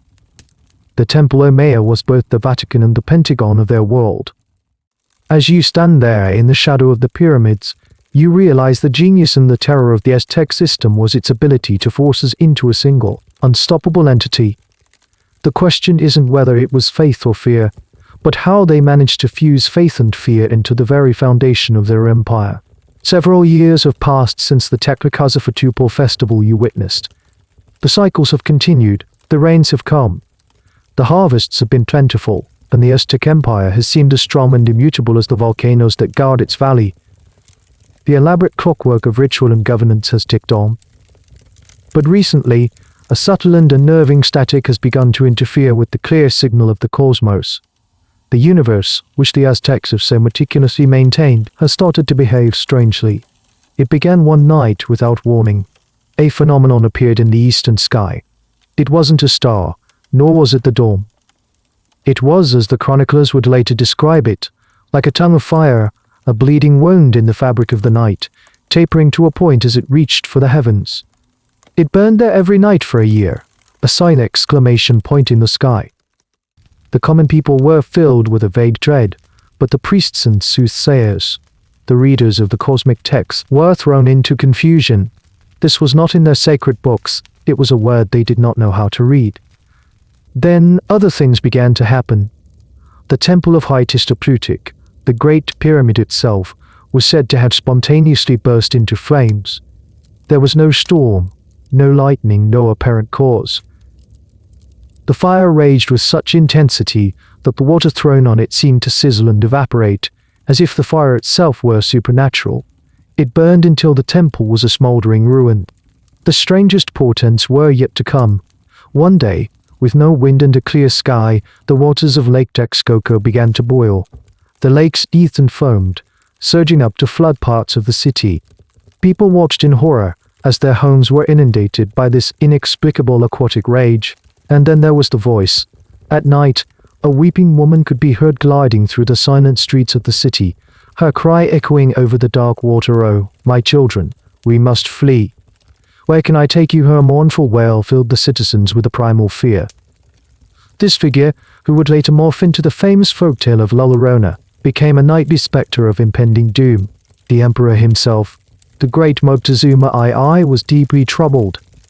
His astrologers and magicians could offer no comfort, no clear interpretations. Then, fishermen brought him a creature of incredible strangeness. It was a crane, the color of ash, and on the crown of its head was a polished, circular mirror. Moctezuma, intrigued, peered into the mirror. The first time he looked, he saw the night sky and the stars, even though it was broad daylight. He looked again, and the vision changed. He saw a plain teeming with people, an army of men. But they were not like any warriors he had ever seen. They were carried on the backs of creatures that looked like giant deer, and they were clad in a strange, hard material. Horrified, Moctezuma called for his wise men, but by the time they arrived and looked into the mirror, the vision was gone. Here we must pause because this is the heart of a major historical debate. Did these 8 famous sermons actually happen as described, or are they, as many modern historians now strongly suspect, a post-conquest creation? The accounts of these portents were all written down after the Spanish had conquered the empire. It's highly probable that the surviving Aztec elite, trying to make sense of their incomprehensible and catastrophic defeat, constructed this narrative of doom. Think about it: if your world is utterly destroyed by a handful of strangers from an unknown land, it's easier to process that trauma if you believe it was fated. It wasn't just a military or technological failure, it was a cosmic tragedy that the gods themselves had foretold. The omens serve to transform a story of defeat into an epic of destiny. They provide a supernatural explanation for a historical cataclysm, restoring a sense of order, however tragic, to a world that had been rendered meaningless. But whether the omens were real events or later invention, their effect on the story of the conquest is the same. They paint a picture of an empire that was already psychologically defeated before the first Spaniard ever set foot in the capital. A cloud of dread had settled over Tenochtitlan. The confidence that had fueled its expansion was eroding, being replaced by a gnawing uncertainty. The emperor was paralyzed by fear and indecision. The intricate calendar and the reassuring cycle of festivals, which were designed to make the universe predictable and manageable, had failed. The cosmos was speaking in a new, terrifying language, and all the rituals in the world seemed powerless to silence it. The world felt wrong, out of balance, and the people of Tenochtitlan could only wait, watching the eastern horizon, for the other shoe to drop. The strange, foreboding omens have left the city in a state of low-grade, anxious suspense. The stories of the fiery comet and the weeping woman are whispered in the markets. The Emperor Moctezuma is said to be locked in consultation with his priests, seeking answers that never seem to come. Life goes on, but the cosmic confidence of the empire has been shaken. Then one day, the news arrives. It doesn't come as a dramatic vision, but as a series of confused reports from the coast. Runners, their lungs burning from the long journey up from the hot, humid lowlands, bring word of something impossible. They speak of towers or small mountains floating on the surface of the eastern sea. At first, the reports are dismissed as fantasy or exaggeration, but more runners arrive, their stories corroborating the first. A small party of officials is dispatched from Tenochtitlan to the coast to verify these claims. Weeks later, they return, their faces etched with a mixture of awe and disbelief. They bring with them paintings, hastily made on cloth, depicting what they saw. Moctezuma and his court gather as the paintings are unrolled. The Aztec nobles gasp. The paintings show things that are so far outside their realm of experience that they barely have the words to describe them. They see the floating mountains, the Spanish ships, the likes of which have never been seen in this part of the world. They see men with skin as pale as limestone, with hair on their faces the color of the sun. They see the giant deer from Moctezuma's vision horses, which do not exist in the Americas, and they see the men's weapons, strange, hollow tubes that spit fire and make a sound like thunder, and long thin swords made of a shining, unknown metal. The court is thrown into a state of profound confusion. Who are these beings? Where do they come from? Are they men or are they gods? This is the moment where the old prophecies, particularly the myth of Quetzalcoatl's return, come crushing into the present. The legend told of the fair-skinned, bearded god who had departed to the east, promising to one day return in a one-reed year. By a staggering coincidence of history, the year of the Spaniards' arrival, 1519, was precisely a one-reed year on the Aztec calendar. Moctezuma, a deeply pious and learned man, is caught in an impossible dilemma. If these are just men, he could easily send his armies to crush them. But if this is the returning Quetzalcoatl, to attack them would be to invite the wrath of a powerful creator god, a blasphemy of the highest order. His reaction is one of profound, paralyzing ambivalence. He chooses a middle path. He will treat them as honored guests, but also try to persuade them to leave. He dispatches a high-ranking embassy to the coast. They carry with them magnificent gifts, treasures intended to honor a god. They bring two massive circular discs, one of gold representing the sun, the other of silver representing the moon. They bring elaborate featherwork, fine textiles, and most importantly, the ceremonial vestments of the major gods. They bring the turquoise mask of Chalaka, the regalia of Tezcatlipoca himself. There's a small, sad, and very human detail often lost in the grand narrative. Along with the divine gifts, Moctezuma sent food, tortillas, turkeys, and eggs. He also sent a group of captives. His message was, essentially, if you are gods and wish to feast, here is food. If you wish to sacrifice, here are victims. He was trying to cover all the bases, to interact with these beings in the only ways he knew how. Cortés and his men, of course, accepted the food and freed the captives, a move that would have been utterly baffling to the Aztec emissaries. The newcomers, the Tules as the Aztecs began to call them, a word that could mean gods, demons, or simply strange ones, are now marching inland. Their small force, a few hundred men, is swelling with thousands of indigenous allies, most notably the fierce warriors of Tlaxcala, who see this as their golden opportunity to settle old scores. Moctezuma, still paralyzed by doubt and fear, makes the fateful decision not to ambush them, but to welcome them into his capital city of Tenochtitlan. You are there on the Great Causeway as they arrive. It's a spectacle of breathtaking strangeness. The Spanish conquistadors, clad in steel armor that glints in the sun, ride their powerful war horses, creatures that strike terror into the hearts of the Aztecs, who have never seen an animal larger than a jaguar. The clank of their armor, the jangle of their harnesses, and the heavy tread of the horses are alien sounds in this city of silent, gliding canoes. Behind them march their Tlaxcala and allies, their faces painted for war, their eyes burning with a hatred that is centuries old. Cortés and Moctezuma meet on the causeway. It's a moment pregnant with history. The emperor ruler of the most powerful state in Mesoamerica is carried on a magnificent litter, shaded by a canopy of green feathers. The conquistador, a minor nobleman from a provincial part of Spain, is on horseback. They exchange greetings, they exchange gifts, but they do not exchange understanding. The Spaniards are housed in one of the city's grand palaces. For a time a tense and surreal peace holds. The conquistadors wander the city in a state of constant astonishment. They marvel at the markets, the cleanliness of the streets, the ingenious china palms, and the sheer scale of the Templo Mayor. The Spanish soldier Bernal Diaz del Castillo would later write, "We were amazed, and said that it was like the enchantments they tell of in the legend of Amadis, on account of the great towers and quays and buildings rising from the water. Some of our soldiers even asked whether the things that we saw were not a dream." But amid this wonder, there is also profound horror. This is where two worlds, two faiths collide with catastrophic force. The Spaniards, zealous Catholics who have just spent centuries reconquering their own homeland from the Moors in the name of the cross, are utterly incapable of seeing the Aztec religion as anything other than devil worship. A Spanish priest accompanies Cortés into the sacred precinct. He climbs the steps of the Templo Mayor and enters the shrine of Tezcatlipoca. He sees the walls caked with the dark residue of countless offerings, the statues of the gods which he perceives as grotesque idols, and the still burning braziers filled with human hearts.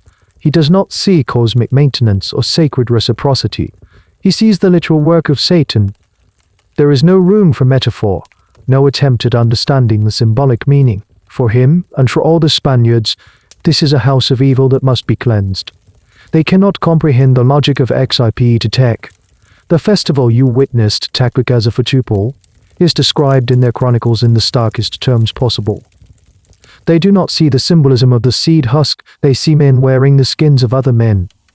They see cannibalism a practice that did exist ritually in Aztec society, but which the Spanish exaggerated for propaganda purposes and barbarism. The concept of nourishing the gods with life force is utterly alien to their theology, where God is an all-powerful creator who needs nothing from humanity. This clash is not just about theology, it's about the very nature of truth. The Aztec's truth is cyclical, rooted in myth and prophecy. The Spaniard's truth is singular, absolute, and written down in one holy book. There is no middle ground.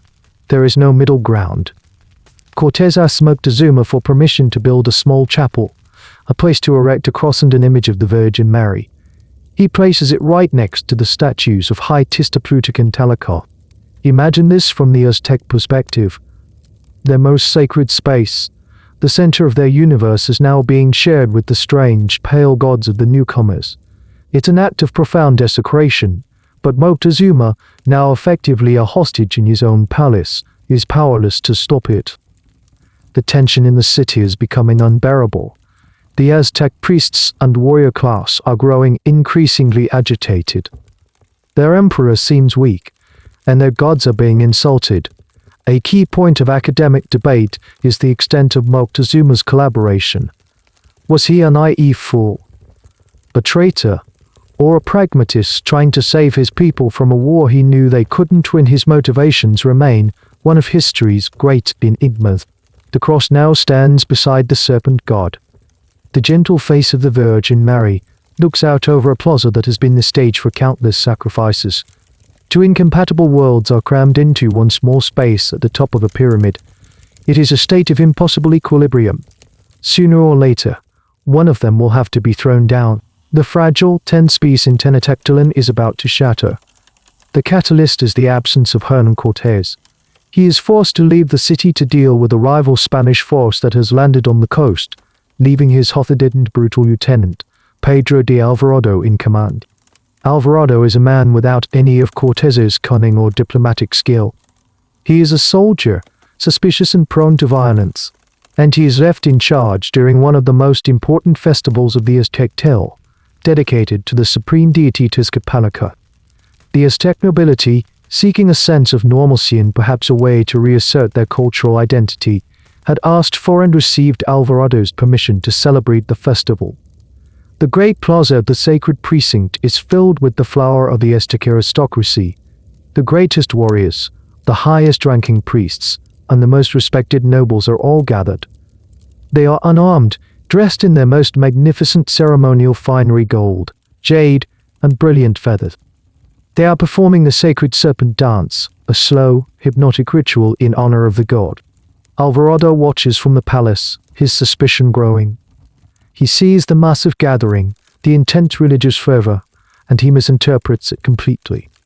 His Tlaxcala allies, eager to see their enemies humbled, likely whisper in his ear that this is not a religious ceremony, but the prelude to an uprising. Panicked and seeing an opportunity to strike a decapitating blow against the Aztec leadership, Alvarado makes a monstrous decision. He orders his men to seal the exits to the plaza.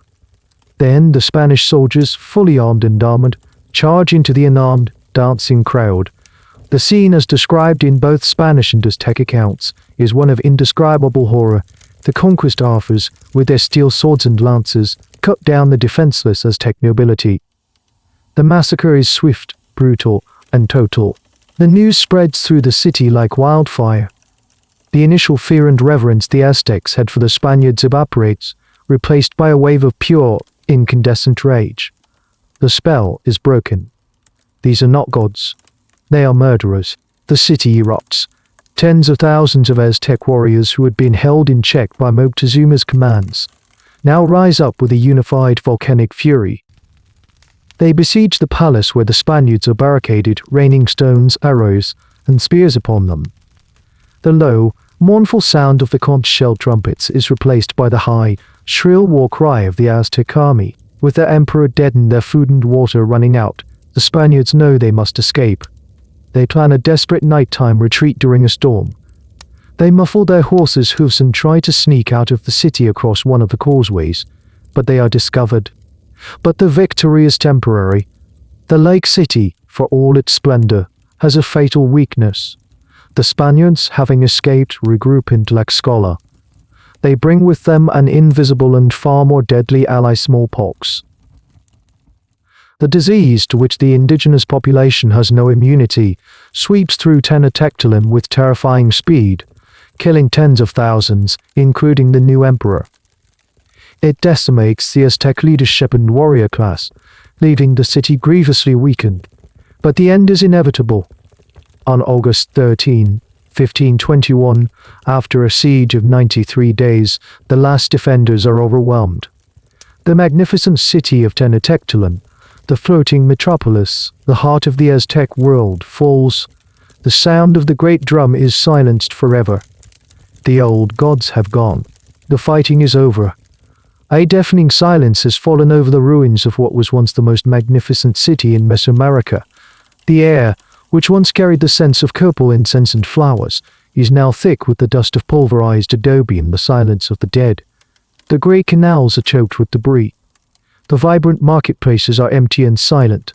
The proud twin pyramids of the Templo Mayor are scarred and broken. The fall of Tenochtitlan is not just a military defeat, it is the shattering of a cosmos. You are now a ghost in a ghost city, wandering through the aftermath. The Spanish, having achieved their victory, begin the systematic dismantling of the old world. Under their direction, Aztec laborers are put to work demolishing their own sacred temples. The stones that once formed the pyramid of Hytis are torn down and used to build a new cathedral, a new house for a new god, right on top of the ruins of the old one. The symbolism is brutal and unambiguous. Our god has conquered yours. Our world is built upon the rubble of yours. The old festivals, the intricate clockwork of rituals that sustained the universe are now forbidden. To celebrate Teclacazafatuple is now a crime, an act of heresy punishable by death.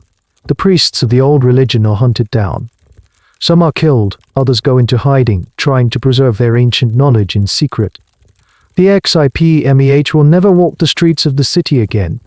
The sacred bargain with XIP is broken, not by a failure of the harvest, but by the arrival of a force that operated entirely outside its logic. But how do we know any of this? How has the story of the flayed lord and the floating city survived the near-total destruction of its culture? The answer lies in the actions of a few remarkable individuals who worked amidst the ruins, driven by a complex mix of motivation. First, there were the Aztec survivors themselves. Scribes and nobles trained in the old ways sought to record the history and customs of their vanishing world. They created beautiful and heart-breaking documents, known as codices, using the traditional pictographic writing system, sometimes with newly added notations in the Latin alphabet taught to them by missionaries. They painted the stories of their gods, their rituals, and their history. Documents like the Codex Borbonicus or the Codex Borgia are breathtaking windows into the pre-conquest mind, depicting the gods and calendar with vibrant, symbolic artistry. These were acts of cultural preservation, a desperate attempt to write down their memory before it was completely erased. The academic debate over these indigenous sources is fascinating. How much were they influenced by their new Christian overlords? Did they subtly alter their accounts of the past to make them more palatable or understandable to the Spanish? Or were they a pure, unadulterated voice from a lost world? The truth is likely a complex mix. Then, perhaps most surprisingly, there were the Spanish friars. Men like the Franciscan friar Bernardino de Sahagun arrived in the New World with the mission to convert the indigenous population to Christianity. But Sahagun quickly realized that to effectively root out the old beliefs, he first had to understand them in their telethnographic project that would consume his life. For decades, Sahagun worked with a team of trilingual indigenous scholars, men who were fluent in Nahuatl, Spanish, and Latin. He conducted hundreds of interviews with the surviving Aztec elders, the priests, nobles, and commoners who remembered what life was like before the conquest. He asked them about everything: their gods, their festivals, their medicine, their social customs, their view of the cosmos. The result of this collaboration is the Florentine Codex, a massive, 12-volume encyclopedia of Aztec life. It is arguably the most comprehensive account of a non-Western culture ever produced. Written in parallel columns of Nahuatl Spanish, and illustrated by Aztec artists, it is a treasure trove of information. It is thanks to Sahagun's meticulous, almost obsessive, work that we have such detailed descriptions of festivals like Teclacazafatuple, from the gladiatorial combat to the final burial of the sacred skins. His motive may have been conversion, but his legacy was the preservation of the very world he sought to replace. So as you stand in the dust and silence, you realize that the story didn't completely end. It survived. It survived. It survived in the defiant paintings of the Aztec scribes and in the paradoxical scholarship of a Spanish friar. It went dormant, like a seed buried deep in the earth, waiting. And today, Archaeologists continued to unearth its secrets from beneath the streets of modern Mexico City, while scholars continue to decipher its complex language and beliefs. The empire is gone, the city is a ruin, and the old gods are silent. But in the embers of their world, a powerful and unsettling story still flickers, a testament to a universe of belief that was as complex, as beautiful, and as terrifying as any that has ever existed. And now, the dust settles. The echoes of the drums and the chants fade away, leaving only the soft hum of your fan, the quiet breathing of your own world. The journey is over. The vibrant, terrifying, beautiful city of Tenochtitlan recedes, becoming once more a story, a memory held in the pages of old books and in the carved stones buried deep beneath a modern capital. You can feel the weight of its history begin to lift, like a heavy cloak slipping from your shoulders.